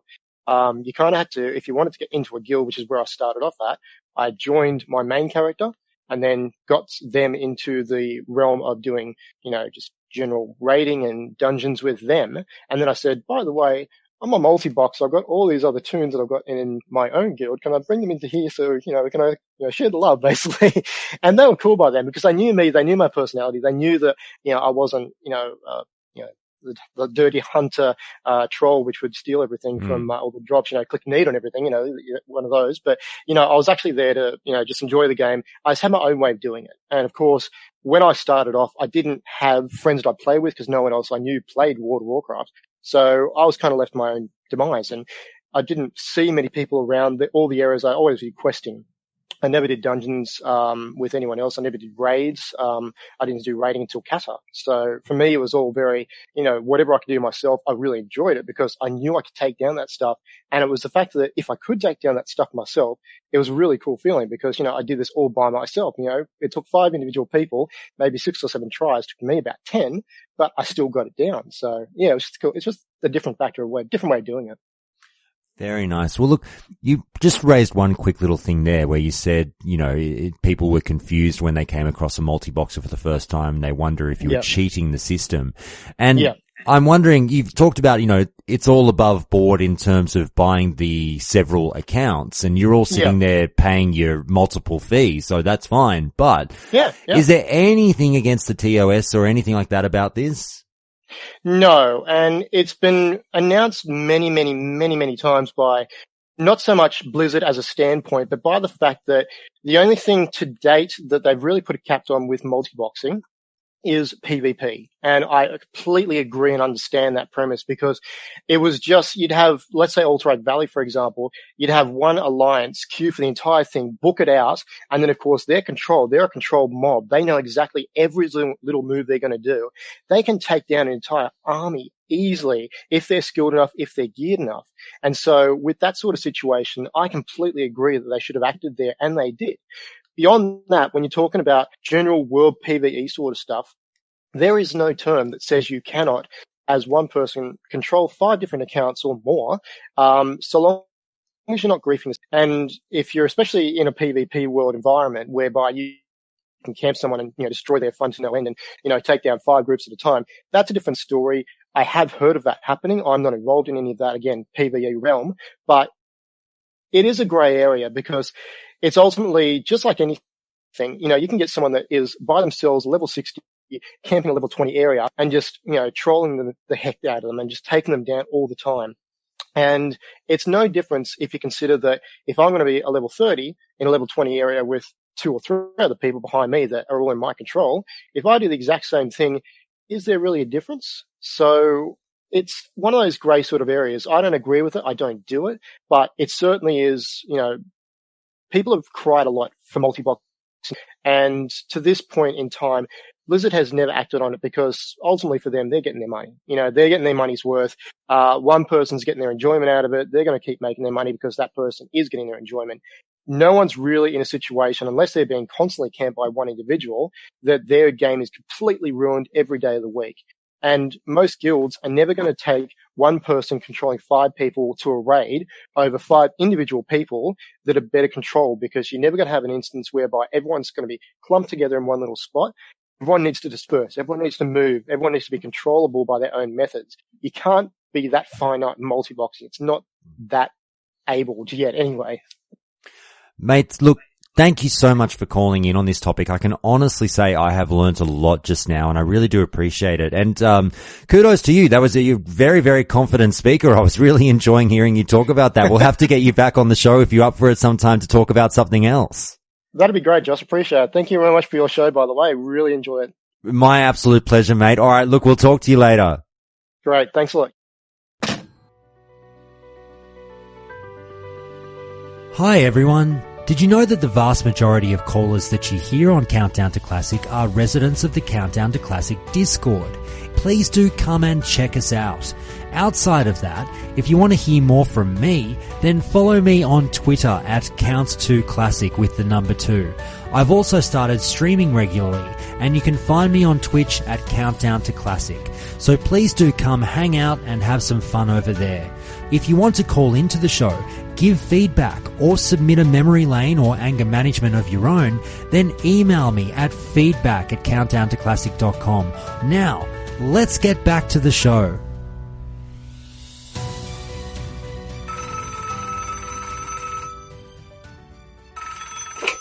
All right, we've got another Countdown to Classic listener on the line, and we've got Tole. How are you, mate? Hello, fine internet people. This is Tole 217 coming in live.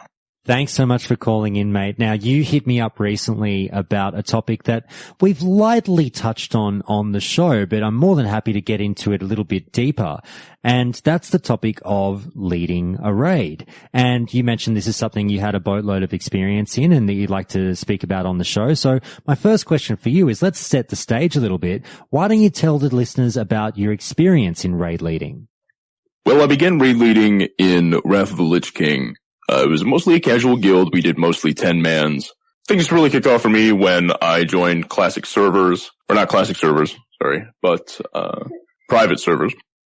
Working on those private servers, when I say working, leading a raid on those private servers, did you find it was night and day between what you'd done in the game beforehand on Wrath of the Lich King and whatnot?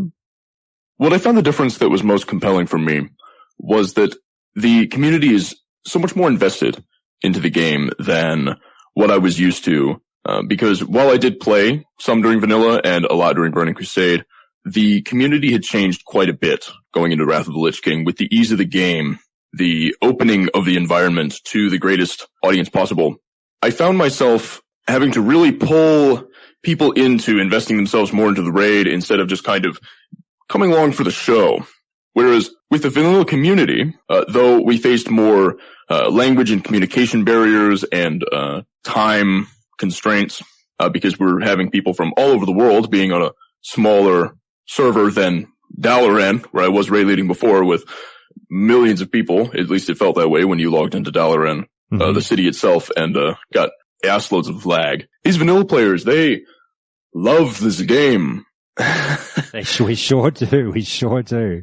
Now, if I can, and they're willing to invest so much more than people who have played retail, in my experience. I would agree with that. If I can just ask you, you mentioned that you can see in raids that people aren't necessarily just coming along for the ride in Classic, and you think they're more invested.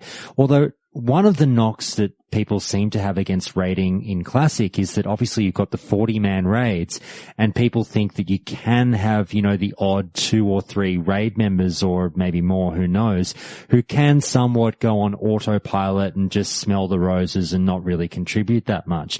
Do you find that happens, or do you find that as a raid leader you can smell those people out and get them to pick up their game or get rid of them? So 40-man raiding, whether or not it's a greater strain on a raid leader, I actually find it much, much more compelling than the smaller raids that you see in retail. Those people that are sort of outliers that don't quite give as much as your officers, definitely your more, I don't want to say competent, but invested raiders. Those are going to exist at any level until you're trying to push the best to the best content. So the fact that you have 40 slots means that you have the ability to field these people, give them the opportunity to grow and to learn if they are interested in that. And if they're not, get them the hell out of there. But at least they have that opportunity. When you started hitting up these private servers, where were you clearing up to? Were you getting through AQ, NAX? What kind of raids did you get up to? Well, I played on quite a few of the smaller private servers. So the guild that I was in that went farthest was actually to the end of Blackwing Lair. Unfortunately, many of the servers did kind of implode in on themselves due to the lower population. Okay, not a worry. Well, when you're taking all these people through all this content and you're being tagged as the leader, and obviously you would need to have some kind of qualities, as a player. So if someone has never led a raid before, what kind of qualities would you suggest they have before even thinking about doing it? Well, like it or not, the greatest barrier to entry for raid leading is interpersonal skills. What is most lacking of someone who's willing to sit at a computer for 2 to 6 hours at a time playing an MMO is usually those interpersonal skills, right? Because normally you would be out, doing things in the real world if you had those things. I see your point, yeah. You're going to have to interact with people, a lot of people, a lot. This is especially true when you have a 40-man raid that you have to lead around like a group of kittens. Outside of the interpersonal skills, did you find that you needed to have that encyclopedic knowledge of the raids, or it's just something that you developed over time?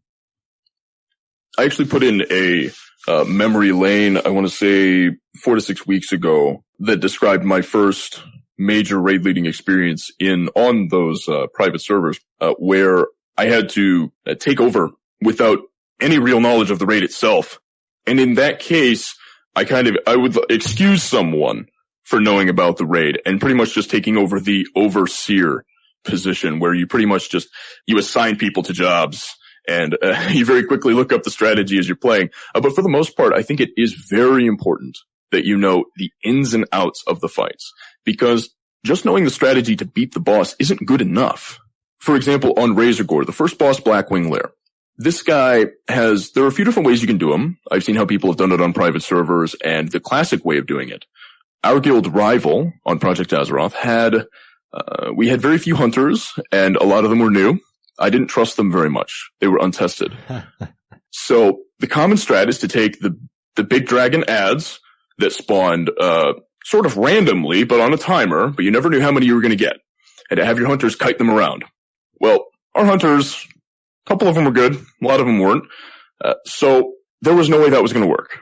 So to know everything that was going on in the fight, not just how most people have killed it, allowed me to develop a strategy that worked not just for other people, but for our raiding guild, that utilized our particular set of skills in a way that allowed us to beat the boss, the most important part of the raid.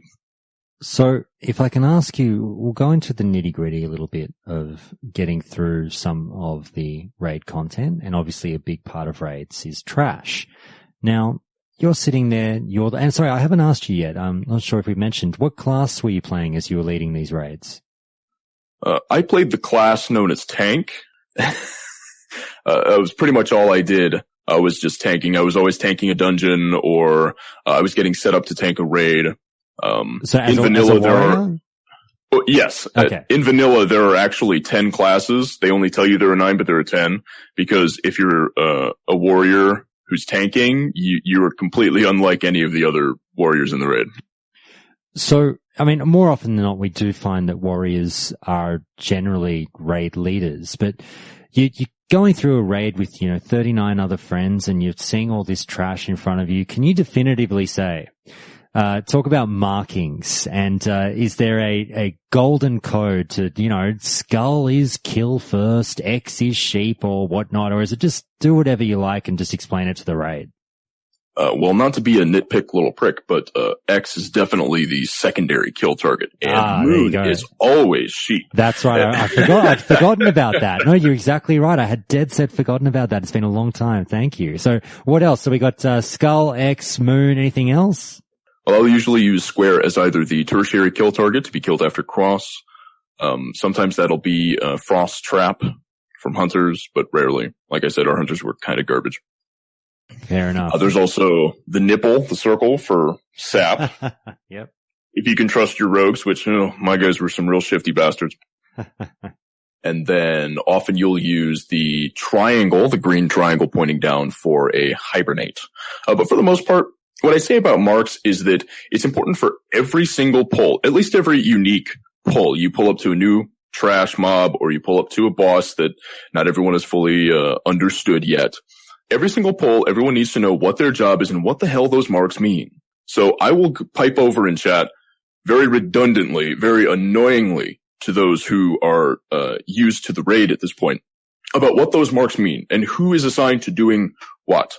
Even if it's just so much as these 2 marks are the CC targets, and then I'll tell the class lead to assign who's doing which crowd control for that, for each of those marks. Just have them deal with it. It's one of the key aspects of raid leading for a 40-man is to not feel like you have to do every single little thing, because the raid is not only going to take all night before you get to the first boss, but you're going to be so overwhelmed that you're probably going to try to neck yourself before the next raid. Well, if I can just touch on some of the negative aspects of leading a raid, and we have touched on this very briefly a long time ago on the show, but how would you personally deal with things that came up, such as, if a little bit of drama broke out during a raid, if there was a discussion over loot that, people weren't happy, or if you were really struggling to down a boss, and basically when the grumbles pick up amongst the massive group and you're there as the person pulling all these people together and managing all these different personalities and issues. How was that and how did you deal with it? So, there's a lot of negativity surrounding raiding in Classic. A lot of raiding in World of Warcraft in general. A lot of things can go wrong, and things will go wrong. Be as optimistic as you want. Something will break. Somebody will screw up. Sometimes it's going to be you, and you're going to have to deal with that. So have it set in your mind ahead of time. But at the same time, it's very important to always appear as positively as possible. The raid leader is the glue that holds everything together for the raid. So if you come out negatively or angry, in voice in particular, that's going to reflect on the raid as a whole, and everyone is going to feel that.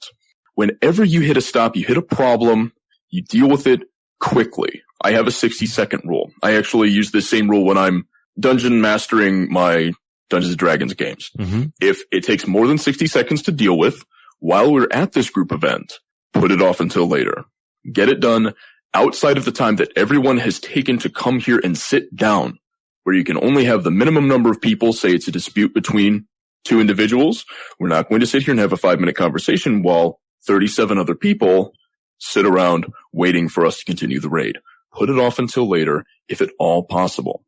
Can I ask if any particular memory comes straight to the forefront of your mind? Of the encounters that you've gone through and led your raid through, and you mentioned, you've gone up through BWL and you mentioned Razorgore already, are there any particular encounters that provided the biggest challenge to you as a leader? That would definitely be Valestra's the Guild Breaker. Interestingly, Blizzard back at the time decided to put 2 of the most difficult bosses at the very beginning of Blackwing Lair, and that provided a bit of issue for our guild, though we thought we were pretty spiffy when we walked in there originally. Razorgore is alright, but we downed him decently well, actually the first night we attempted. Valestra's, though, took a couple of weeks for us to master, and we still wiped on it moving forward. And what was it about Valestra's that kept tripping you up? Well, Valestra's is a test for a lot of members of the raid, and everyone has to play their part and do so very well if you're going to be successful, particularly your tanks. I hope they all have their 315 fire resistance gear on and ready to go, because otherwise it's going to be a hard time for you. You have to have 4 tanks. They have to be very well geared. They can be inferior arm spec if that is all you have. That is okay. It's really the gear that matters. And threat management is usually the stopping point, and it was an issue for us. What you need to be able to do is to really have eyes on that threat meter, because the DPS are putting out about 7 shitloads of damage because of the mechanics of the fight.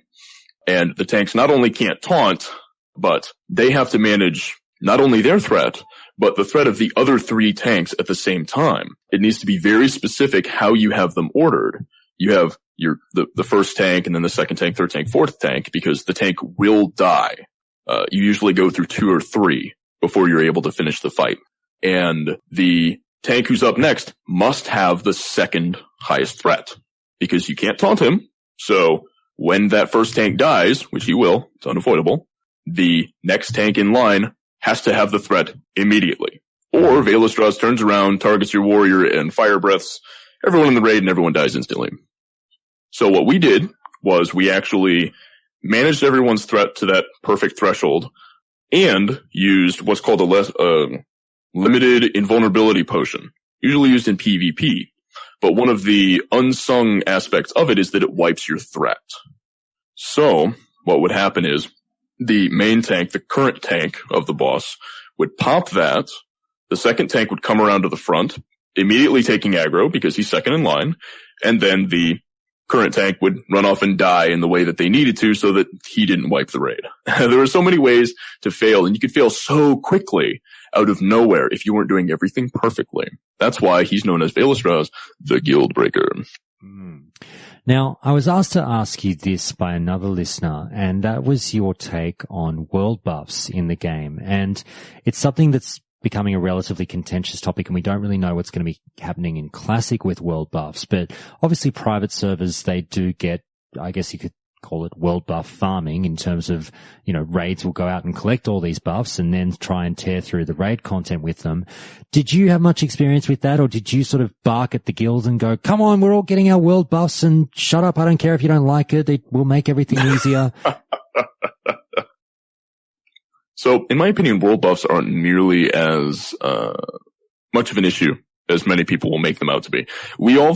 I think many of us have seen the videos of the quote-unquote pro guilds on a vanilla server running around the world and getting every single world buff before their big raid. But what you don't hear is that usually these are for farm nights, not progression. You go around getting all of these buffs, and yes, it is very important that the route is planned out long ahead of time by the raid leader, because this can take a very long time and it'll cut into your raid in a very negative way, thus negating all those wonderful buffs you've just gotten. So they're only good for one attempt because it's vanilla. When you die, shit's gone, other than flasks. And then you're not going to spend the time going out and getting them again. It's just not worth it. In saying that, I guess one question to wind up on is, are you planning on raid leading in Classic? And if so, will you take the same attitude into that with the world buffs? Well, I don't see the developers doing much to world buffs. Nor do I. Despite what some of the ragers on the forums might be complaining at this moment. I think they're going to keep them as they are. I really do hope they keep them as they are. And I think everyone will come to the revelation that they're really not game breaking in any way, shape, or form. It's very rare to use them on a progression night. It's usually when you're just not quite geared enough and you need that little push to get over the edge. No, I agree. And then really hope that one attempt is the first one that you get it. Because if you don't, there you go, it's gone. I definitely am with you there. I think that I just think that world buffs will go unchanged and that everything will be, as it was in 1.12, and I can't really see much of a nerf coming that way. But look, thank you so much for calling in. Let me know, is there anything that we didn't touch on that you'd love to sneak in before we go? Well, I would like, real quick, if it's all right with you, to plug Tole 217. If you guys want to check out my Twitter and Twitch stream, I'm streaming every Monday, Tuesday, Wednesday at 6 p.m. Eastern Standard Time until I get tired of you all. No, not a worry. Happy to throw that plug in. And listeners, please, obviously, if you want to check out more of Tole, now that you've heard him speak on the show, be sure to check him out there. Tole, thank you so much for calling in. I really do appreciate it. Thank you so much for having me. And with those calls all done, now it's time for a look at what all of you are saying over at the Classic WoW subreddit on this week's topic as voted by the show's Patreons in the latest edition of Forum and Fauna.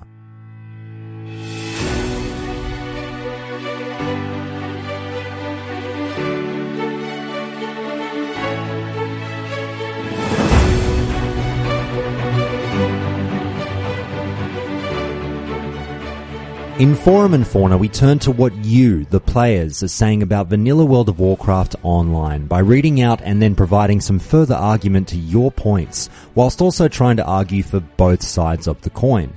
In today's Forum and Fauna, the topic is whether or not players enjoyed the profession system in Vanilla World of Warcraft. But a funny thing happened as I started compiling these comments from the WoW Classic subreddit.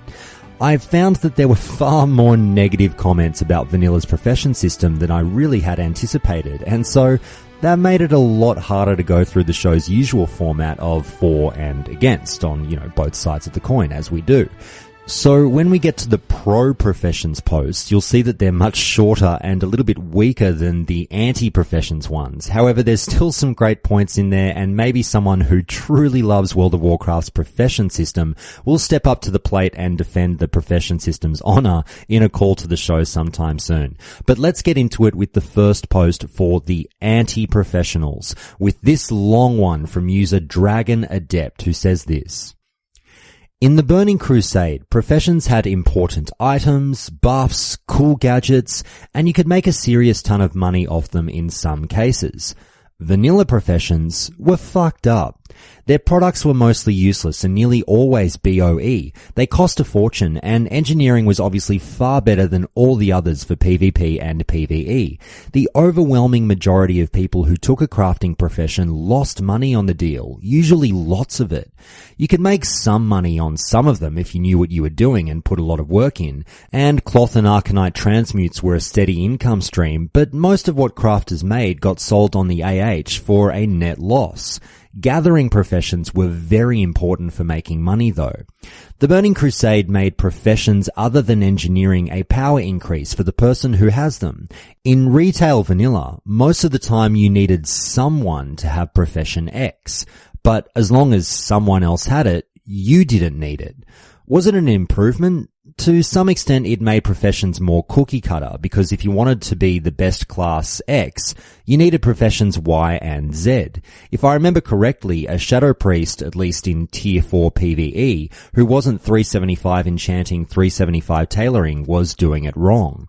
Whereas my 60 Priest with 300 herbing and 315 skinning was a little bit of an oddball, but nobody ever threatened to kick me out of a raid or a guild over it, and obviously I was guaranteed a slot in any guild run to UBRS, Oni or MC. It was overkill though, at least on my server. Any competent 60 Holy Priest with decent gear was pretty much guaranteed a slot in anything they wanted. Then again, in vanilla the consensus seems to be that all tanks and DPS and anyone who does PvP needs engineering at endgame, or else they're doing it wrong. That is even less diverse than the Burning Crusade. So for me this goes in the bin labelled things that were definitely better in the Burning Crusade than vanilla. The consensus seems to be that unless there are one or more specific items you know are BOP craftable that are pre-raid BIS, vanilla crafting professions are generally pointless, because it's always cheaper to pay someone else who has leveled them to make BOE stuff than it is to level the profession yourself. In the real world, crafting skills convert cheap raw materials into more valuable finished products. In Vanilla World of Warcraft, it's the opposite. Crafting turns valuable raw materials into less valuable finished products that nobody wants. Engineering is the big exception because it has lots of good BOP stuff only engineers can use. There are some exceptions. Some things like bags and flasks do sometimes sell at a profit depending on the server. And if you have a rare enchanting recipe which is in demand, you can make some good money from selling your services. But it's a bit like multi-level marketing schemes. The vast majority of people who try to get rich from crafting spend more than they earn. And just before I comment on that one, we'll have one more post, and it's another rather long post for the anti-professionals from user Aaron Spellweaver, actually over at GameFAQs.com, who says this. If you level crafting professions while leveling, it takes a lot of time to get them to the level to which they provide very useful gear or items for you. However, the time it takes to get them there would have been far better spent just questing for experience, so the benefit gained from having better items is moot. As for gathering professions, they aren't terrible to take while leveling, but they force you to pause frequently to keep them current to your level, as you'll enter zones with nodes or beasts that you can't harvest. Sure, you can make gold this way, but I found that questing gives enough gold to provide for all your needs, as you don't need to buy anything at all, aside from possibly some food, water, mounts, mount training, and repairing of your items, all of which you can easily get via simply questing and selling every white or green item that you find that's wanted by players on the auction house. Gathering professions are just clunky and not needed for gold generation, aside from possibly getting your mount and spell training. I really feel professions were horribly designed for leveling. The cost of leveling a crafting profession easily outweighed the benefit of it. The really sad part about the game design is that there are a lot of items made for each level tier that are pretty useful, but the cost of producing them at that level is much too high to be worth it. The solution? Personally, I think they should just revamp the profession system altogether. Make it so that while leveling, your professions remain the same level as you are. That is to say, remove the grinding of professions and make recipes auto-learned. This means that you can actually take up professions and benefit from them without spending a lot of time and gold to make them useful, with them only being useful at max level. It makes a lot more sense that people craft items in order to craft useful items, rather than make a bunch of useless items just to level up their profession skill. Plus, it would make the game a lot more fun. And what about secondary skills? They are all useless, aside from niche activities. Fishing is completely useless from a leveling perspective. Cooking is the same way. And first aid? It's a joke. It's not even worth taking. Even at max level, fishing doesn't offer anything valuable. Any gold you could make fishing would be made faster elsewhere. Cooking? The buff the foods offer isn't worth it to level cooking while leveling your character. Aside from raid buff foods, there's nothing for the average person. And first aid's benefits are so minor that you're better off just selling the cloth on the AH for a profit. Why are professions in this game so lame, especially for leveling? It seems like a horribly designed system and is indeed just a huge time sink for a very minor benefit. Now, I'm just going to preface at this point, at the start and at the beginning of my rants and extrapolation on the points that you just heard, I don't co-sign on these points. I'm just going into bat for these people. So it's just an extension of what they're saying. You're going to hear it from my voice, but, I'm just playing advocate for them. I'm essentially their hired gun, their lawyer, being paid to do a job and maybe argue some points that I don't necessarily believe in myself, but screw it, let's go. So there's a few notes in that last one that I definitely do disagree with, but it's all shits and gigs here, so here we go. So with those posts, in the opening argument for why WoW's profession system perhaps left a little to be desired, we hear a few shots fired at all professions really, save perhaps for engineering. That first post began with the comparison to Vanilla's professions against the expansion of the system that came with Burning Crusade and other subsequent expansions. And this is definitely something that I've heard before. Crafting professions didn't really become viable until Burning Crusade.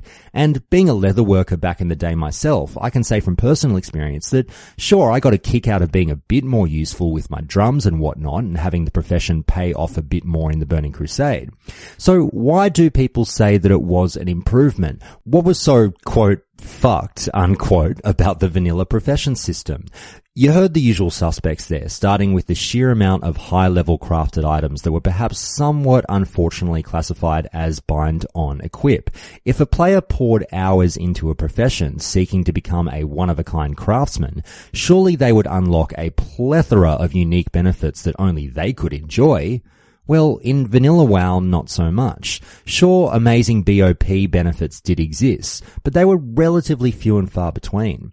So why would one commit the time to level a crafting profession knowing that they will likely be able to get easily what they need on the auction house from someone else who went through that slog?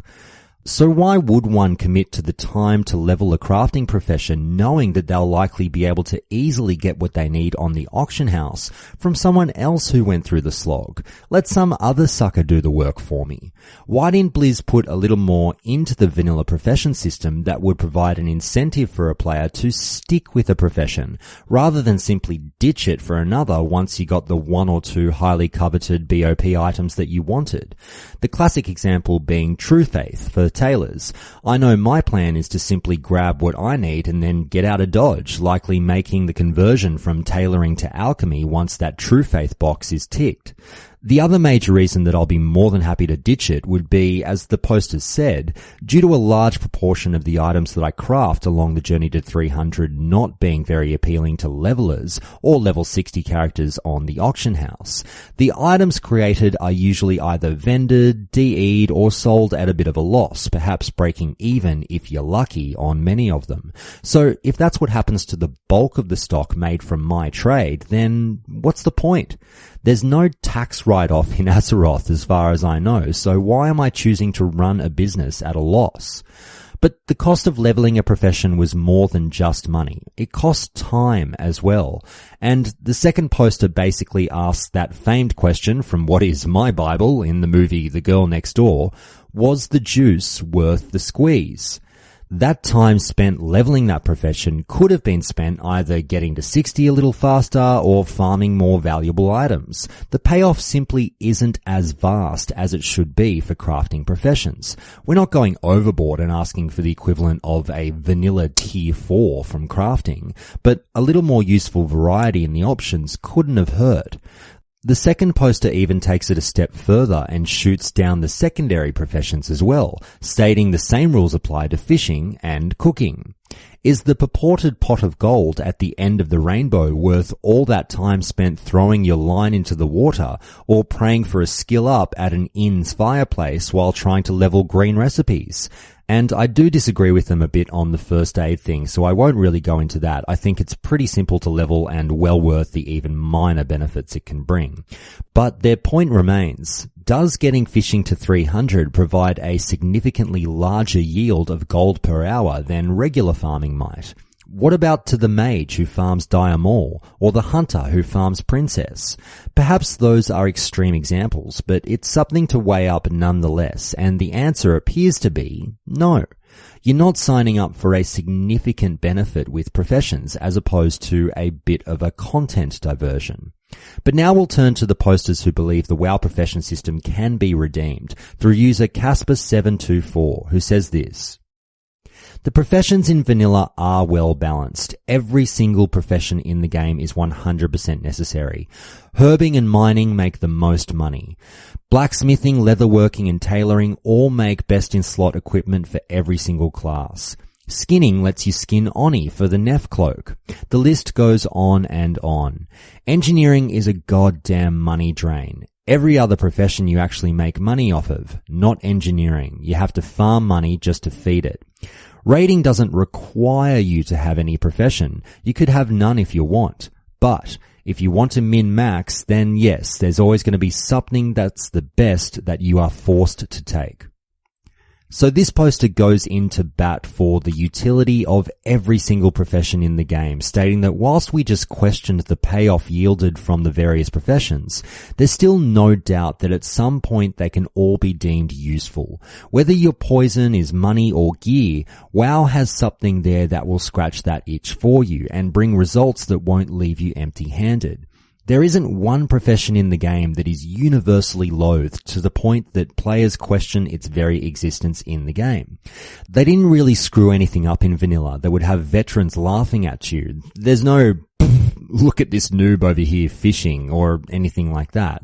It's actually highly favorable to players that know nothing of the professions going into vanilla, because whilst there are definitely combinations that complement each other and are usually taken together, such as skinning, leatherworking, herbalism and alchemy, and mining and blacksmithing, it's not necessarily fatal to go with an odd combination like blacksmithing and tailoring.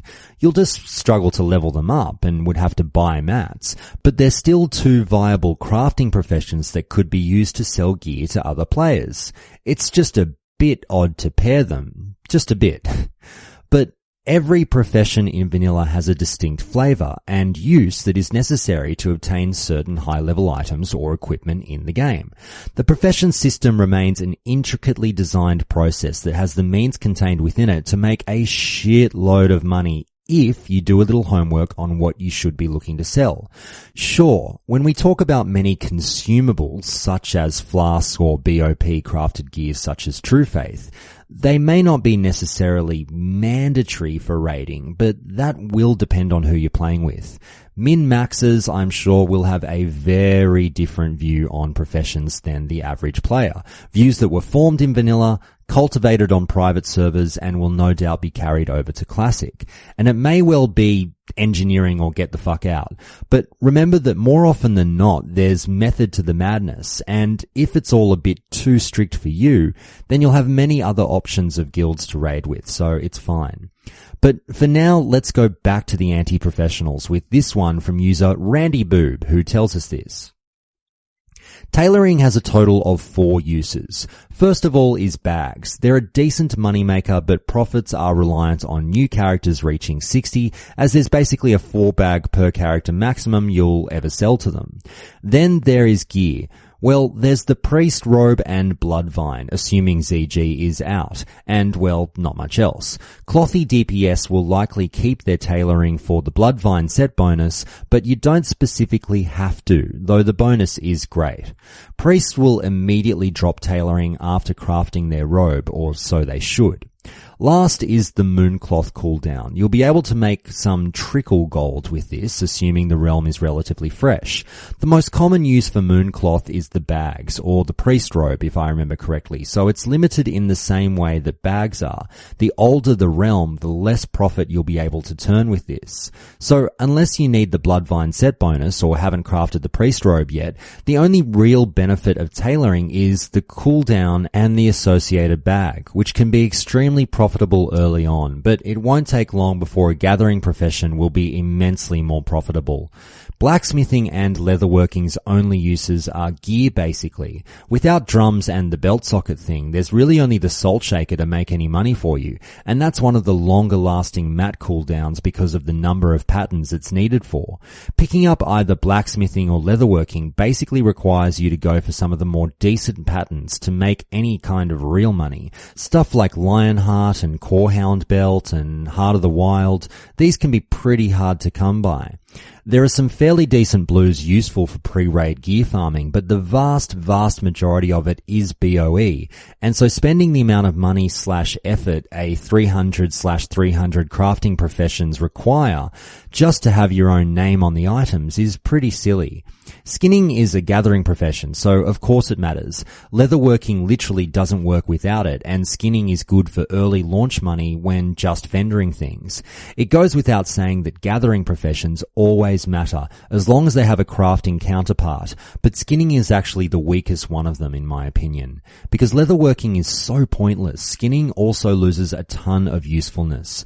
Most of the value of skinning, in my opinion, comes from the fact that tailors and engineers also need leather for a few key things like the Bloodvine boots. So all in all, I think the gold gains from these professions are mostly negligible unless you land a sick as fuck recipe for a steal, and the gearing benefits are also mostly negligible, save for the case of Bloodvine, because in 99% of cases the item in question is BOE, so just get someone else to craft it.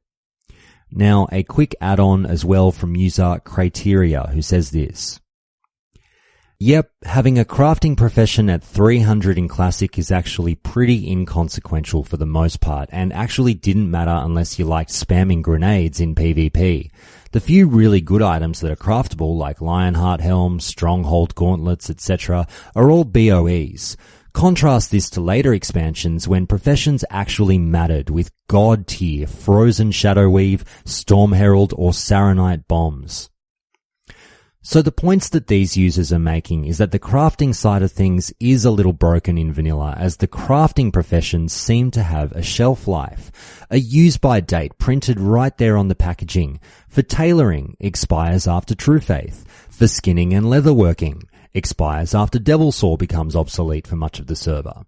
Sure, the gathering professions in general have been done well. People love skinning for the steady income and herbalism for the potential highs of Black Lotus and other rarer herbs. And yes, sorry, being an Aussie, I say herbalism and herbs with the H. But when compared to the crafting professions, the crafting leaves much to be desired. Why wasn't more done to ensure that a crafting profession outside of engineering could remain fun, relevant, and a great source of income in perpetuity? Is that even a possibility in an MMO, or is it a pipe dream when working with a stagnant level cap like Classic will be? When many members of the community are aware of the exact moment to ditch certain professions and move on to greener pastures, is that good design? I would have hoped that it would be a hard decision to drop a profession that you've taken the time and money to level to 300. But let's get back now to the pro professionals with user Wish Doctor's Song, who tells us the following. Vanilla professions could use some fleshing out. As mentioned, Burning Crusade really pushed professions into a self-augmenting area with self-only enchants and BOP smithed gear. Vanilla's professions were mostly everything was tradable with few self-only buffs, and was a better fit for creating a networked community and economy. However, the trade skill system could use finishing, as much of the gear was designed during beta and never really touched. Tailoring and alchemy could use specializations similar to smithing and leatherworking. This helped cut down the effective competition for crafting, increasing the value of those professions. It would be nice if they reviewed items like the Blue Dragon Scale set. It seems like it's targeted as a set for Elemental Shaman and Shockadons, but the stats aren't anywhere near what those two classes need from it for the cost. Adding a few stats and some set bonuses to the crafted thorium gear might make it an interesting anti-caster option for warriors and paladins. Tough Scorpid stats are a relic from before the 5-second rule was implemented in beta. It'd be great if they would drop the armor smithing requirement for most of the Dark Iron resist gear. Armor smithing is already the highest value smithing spec. You only push more people into it this way. They saw the error of this and removed specialization from the later nature resistance and fire resistance craftable sets. So changes like that would be welcome, not going the way of the Burning Crusade where people would go blacksmithing for Stun Herald, but yeah, crafting could use some love. However, the crafting situation might be better in Classic than Vanilla, thanks to being better understood. The fundamental problem with Vanilla crafting is not so much the value of craftable items as it is the oversupply of crafters. When everybody goes smithing, leatherworking, tailoring, there's no money to be made and very minimal personal bonus. So people know that crafting can be a very large money sink. But also, people now know how freaking amazing engineering is for both PvE and PvP. Imagine a Classic where 90% of the server goes engineering and only 10% trades. Now trades might be able to pay for themselves. So this user suggests that there's a funny little silver lining in the issues that we as a community have with the crafting professions. If many of us know that there are issues with some of these professions, we might gravitate away from them altogether or simply ditch them after a certain point and work on something else. Then that opens opportunities for those that perhaps blindly or cheekily pick them up. A flooded market absolutely devalues the price that you can ask for your crafted goods. However, if there aren't many players doing what you do, then the market could work in your favor, regardless of the apparent issues many players might have with the items. One part of the issue is definitely oversupply, as an abundance of these lower level crafted items, and also at 60, creates the situation where you're probably selling at a slight loss and simply producing the item just to level up the profession. However, fewer items being available on the auction house due to fewer crafters of a certain profession could be just the shot in the arm that the crafting professions need. I really do wonder if a larger number of players will go engineering in Classic. Now, I don't think it'll be anything crazy, as the number of private server players venturing into Classic will still only be a minute makeup of the overall population, but it's still interesting to think on. Let's turn back now to the final point from the anti-professionals through user Belligerent Benny, who tells us this. Engineering for everything. It's BIS and required if you want to be in a top-end guild, unless you're one of the Lotus bitches, which you do not want to be probably. You need to have sappers and dynamite to properly DPS, and that requires engineering once you hit 60 and are ready to really raid and to be ready to PvP. You need even more of the engineering stuff. Plus, you get all sorts of other cool quality of life perks from engineering like the transporters. You can pick and choose from the others as you like. The ideal path, in my opinion, is to be established in your guild as the guy who is getting all the schemes of this or that profession. That way you can rake in money on them. Otherwise, the crafting professions are pretty weak. You can play the auction house a bit and make things, but there's lots of labor there. And let's now double up with this point in the same vein from user ASC, who tells us this. Grenades are an extra CC in PvP. Then you have a net trinket, rocket helm, that's a charge plus 20 second CC, rocket boots, trinket ports to Gadgetzan or Everlook, a trinket that can res, and a mind control device. I'm probably forgetting stuff too. You also have dynamite and sappers for PvE and Arcanite Dragonling, which is really good since it does a stackable debuff that increases fire damage taken. Boosts your fire mage's damage in AQ and Nax as well. Gnomish Battle Chicken is a little buff to melee DPS too. Oh, also, sappers are OP in world PvP raids. Imagine a Frost Nova, but every engineer can use it, and it does 500 damage. Massive AoE damage. Too long didn't read. It's the only profession that boosts your performance aside from tailoring for CDPS in raids. CDPS, I'm presuming that means caster DPS. Anyway. Other professions don't have unique benefits like they got in later expansions like Herbalism Lifeblood or Skinning plus Crit.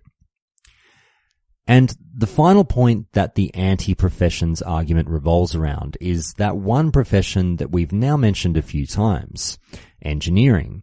If there is one easy answer as to what is the so-called best-in-slot profession for PvP and PvE, then that seems like a relatively unbalanced system. With engineering being the no-brainer as to how to up your raid DPS, utility, and also your PvP godliness, it makes it a choice as to what one profession you should pick, as opposed to which two. Now, sure, again, I can hear you yelling, hey, that's only for min-maxers, plenty of us like to just have fun, and the response from these users would appear to be, hey man, you have all the fun that you want.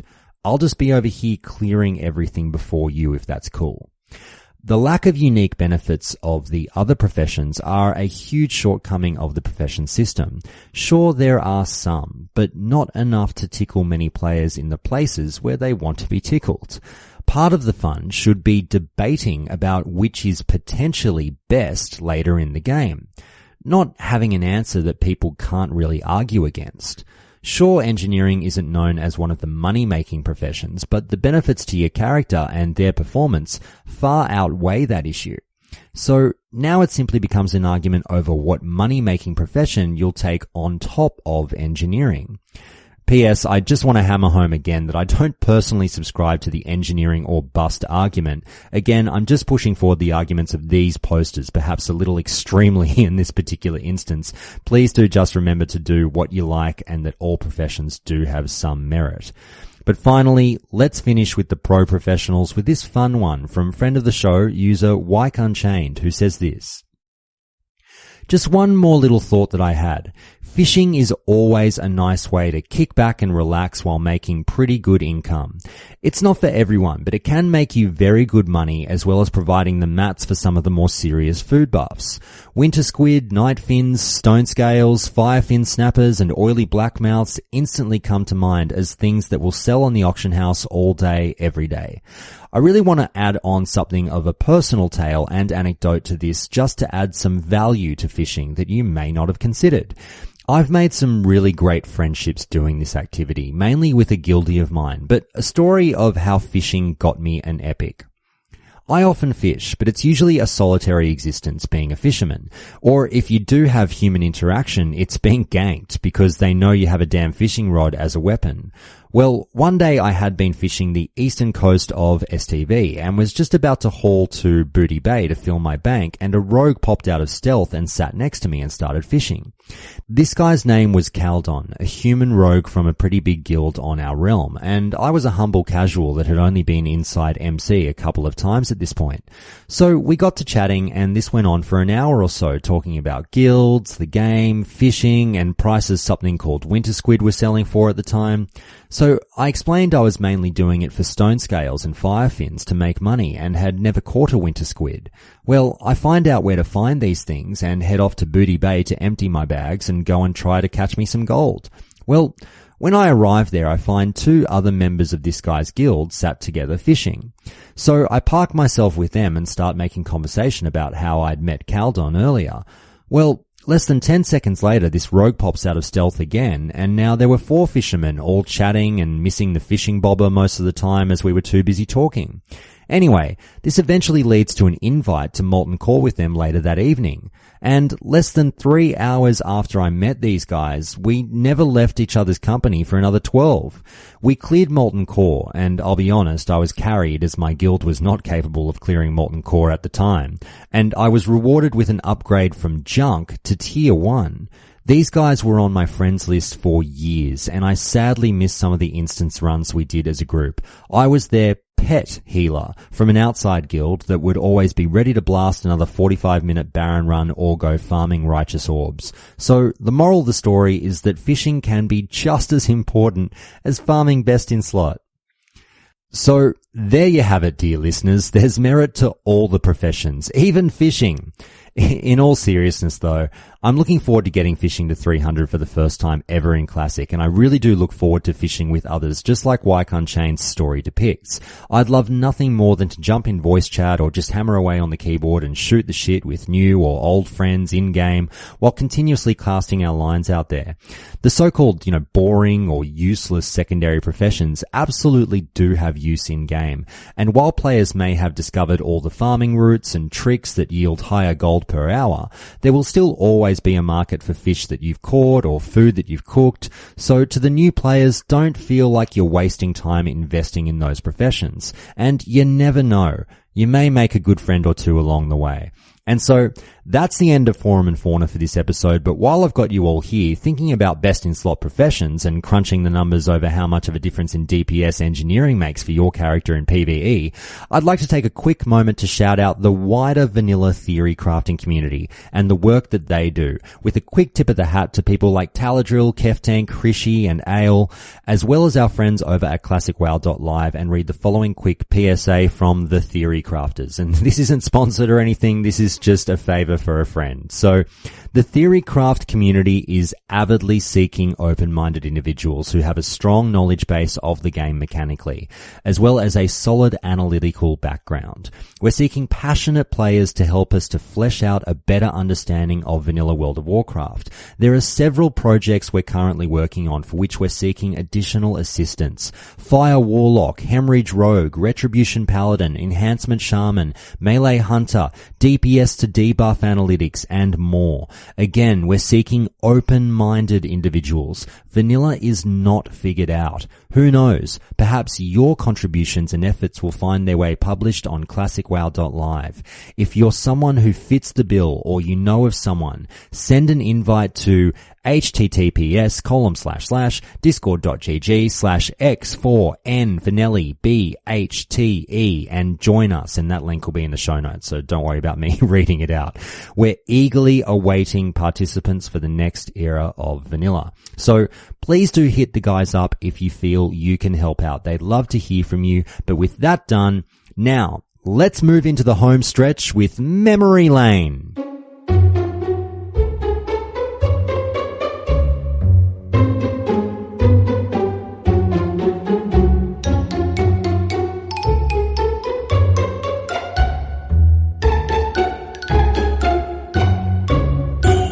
In Memory Lane, the show brings you the listener's fondest or funniest memories from playing vanilla World of Warcraft. And today, we start with this one from listener Geordie, who says this: I remember getting World of Warcraft back in early 2005 at around 14 years old.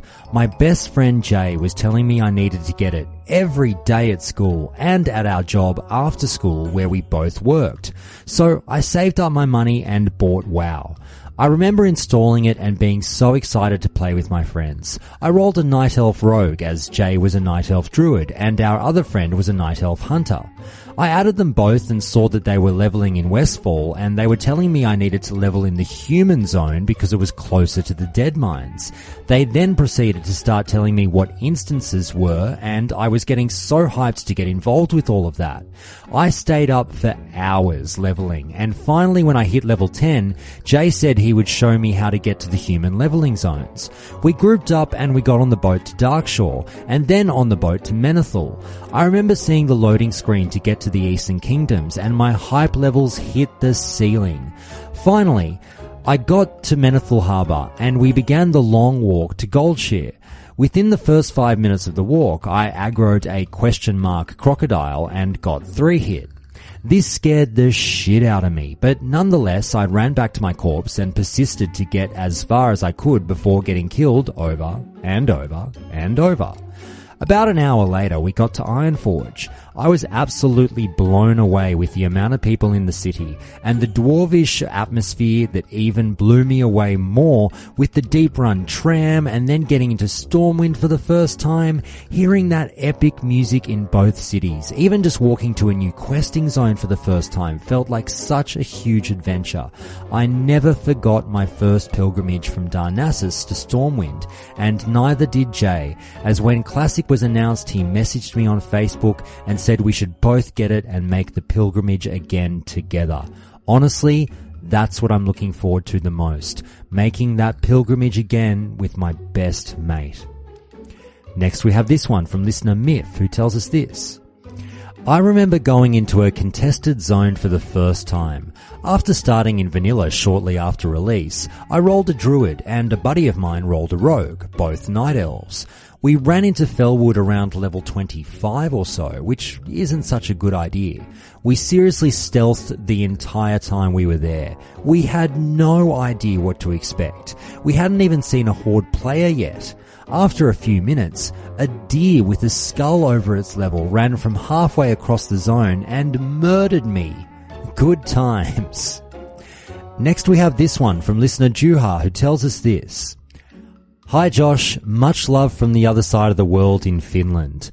I was 13 years old in 2005 when I got World of Warcraft. My big sister showed me videos where an undead rogue battled a hunter.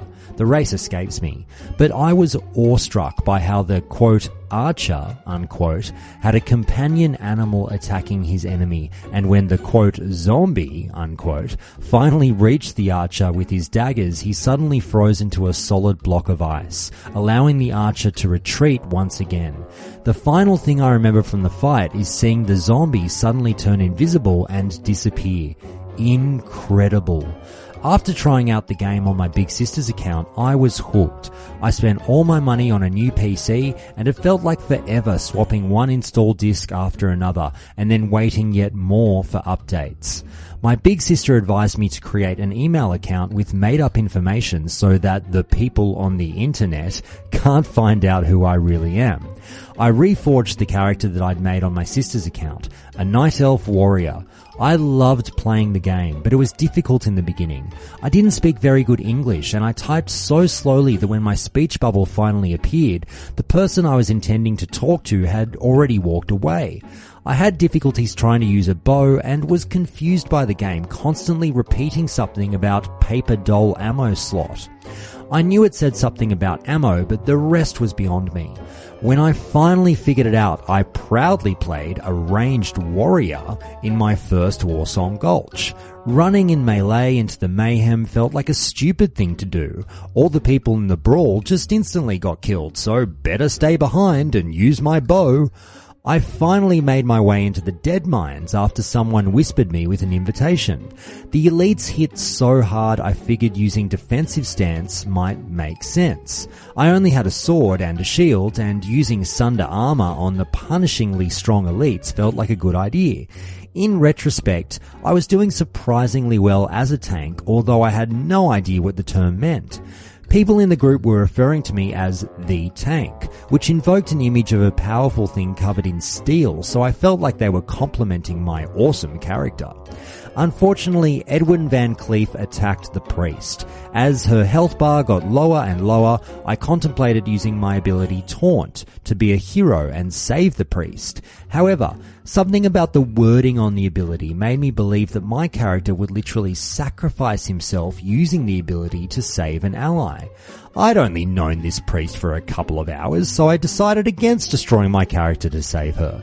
We finished Van Cleef off, and after the priest's corpse walked back, everyone in the party apologized to her and all was well. No hard feelings. Ever since then, I've absolutely loved 5-man dungeons, as well as many of the other things that you can do in World of Warcraft. Thanks for doing the podcast, and I wish you well. Next we have this one from listener Judah Prey, who says this.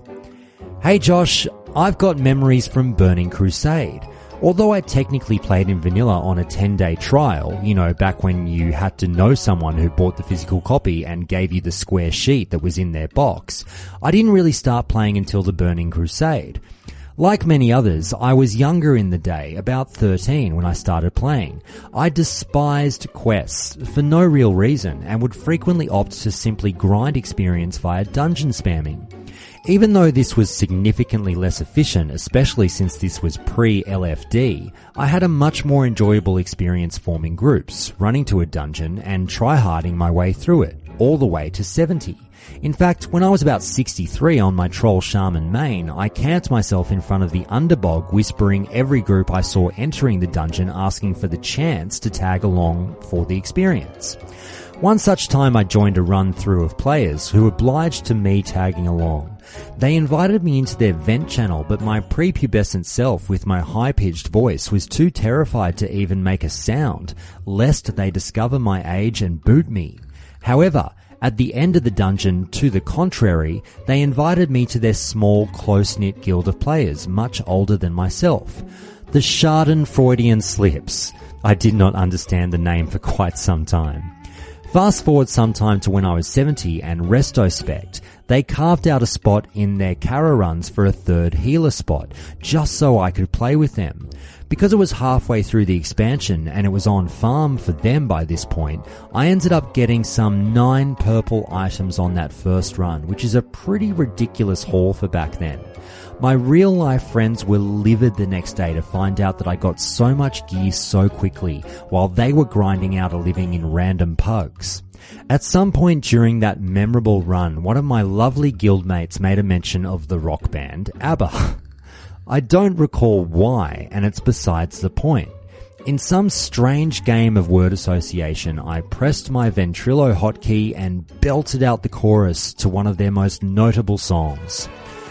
You can dance, you can jive, having the time of your life. Oh, see that girl, watch that scene, digging the dancing queen. There was a moment of silence upon completion in which my brain panicked, saying, "What have you just done?" Fortunately, my fears were quickly relieved by the outcry of laughter by all my fellow guildmates. They must have laughed uncontrollably for a solid minute. The GM quickly added a player note to my character on the guild roster of Dancing Queen, and they affectionately called me by that name all the way through the start of Kata when I quit playing. I am beyond ecstatic to play Classic and create new memories, but maybe a new nickname this time around. And the next one comes from listener Will W, who tells us this. WoW was my first MMORPG, and I had no idea what I was doing. My first character was a Night Elf warrior, and I leveled to 40 with a mix of Fury and Prot. During that time, I tanked many instances, numerous times. I tried to do some so-called theory crafting on my own, and came to the conclusion that if I tanked with a dagger, I could get sunders more quickly and would hit mobs more often, thus smoothing out my threat and rage generation. I don't think I need to tell you I was wrong. I made it through a few dungeons before getting flamed about it and decided to use a better weapon. But that story notwithstanding, I love this game and have since the beginning, and the community truly is the best part about it. I have a couple of close friends I made along the way.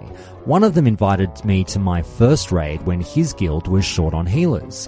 I'd recently finished my MC attunement and jumped at the chance to see that part of the game. Not only was the raid comprised of two separate guilds, one of the guilds was an RP guild and RP'd between pulls. Not really my thing, but it was enjoyable nonetheless. But the assistant GM for my friend's guild was a priest and was in charge of healing assignments, so I messaged her a couple of times for clarification. Apparently, she was too busy for me, so she told me to message a different priest, who happened to be the one shadow priest in the raid. He had no idea what a healer should be doing and just told me not to go out of mana. Overall, it wasn't a bad experience, and I did well enough to get invited back to future raids and eventually join the guild. It wasn't the RP guild, it was the other one. Fast forward to the end of BC, and that assistant GM / lead healer / priest too busy for the new guy agreed to marry me. She denies blowing me off in that first raid, but I'll never forget it. Thanks for giving me an outlet for this. You don't have to share any of it, but if it helps fill out a segment, I'm glad to help. Keep up the great work. Hope you keep it up even after Classic hits. Cheers. And that's it for Memory Lane for the day, everyone. And thank you so much to those people again. I love that last one for sending in those submissions. Now, there's a few of you who have sent in submissions a while ago, but don't worry. I haven't forgotten about you, and I'll get to you in the next couple of episodes. I've got those locked and loaded, so don't feel left out. One quick note as well before we do the big wind up for this episode. Some of you may be wondering, hey Josh, there was sort of some classic news this week and you didn't even talk about it. How about that German interview? And I haven't touched on that interview for a very good reason. It didn't really tell us anything new. The 2 points to draw out of that interview are, number one, they're working on demo feedback, which is great, but we could have assumed that anyway. And number two, a summer release is still the goal. And we had no reason to think otherwise on that one. So the news from that interview is pretty inconsequential. There'll be no over-analysis of that one here. But if you're looking for that, then I'm sure others have gone there. But I'm so happy to be back with you in 2019 and am feeling great after the break. I really did need it, and it was also so great to have so many of you mention that you caught up a bit more with the show during that break so that more of you can get closer and closer to being up to date with the show, and so that we can have everyone on the same page when each episode comes out. We've got a lot coming this year and I can't wait to get through it all with you, including of course the imminent release of the very game that this show is all about.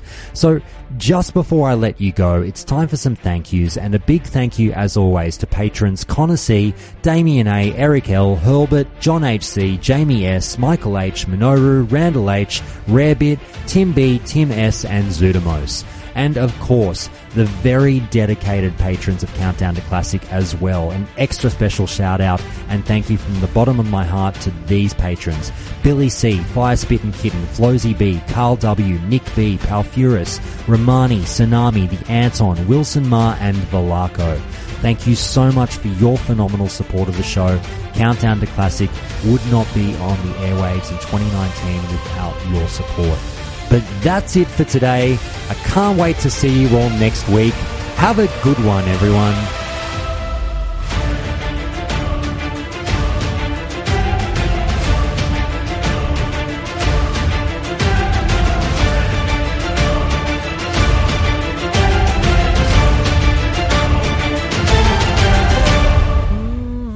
You can dance.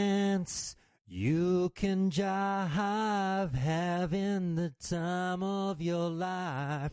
Oh, see that girl, watch that scene, digging the dancing queen.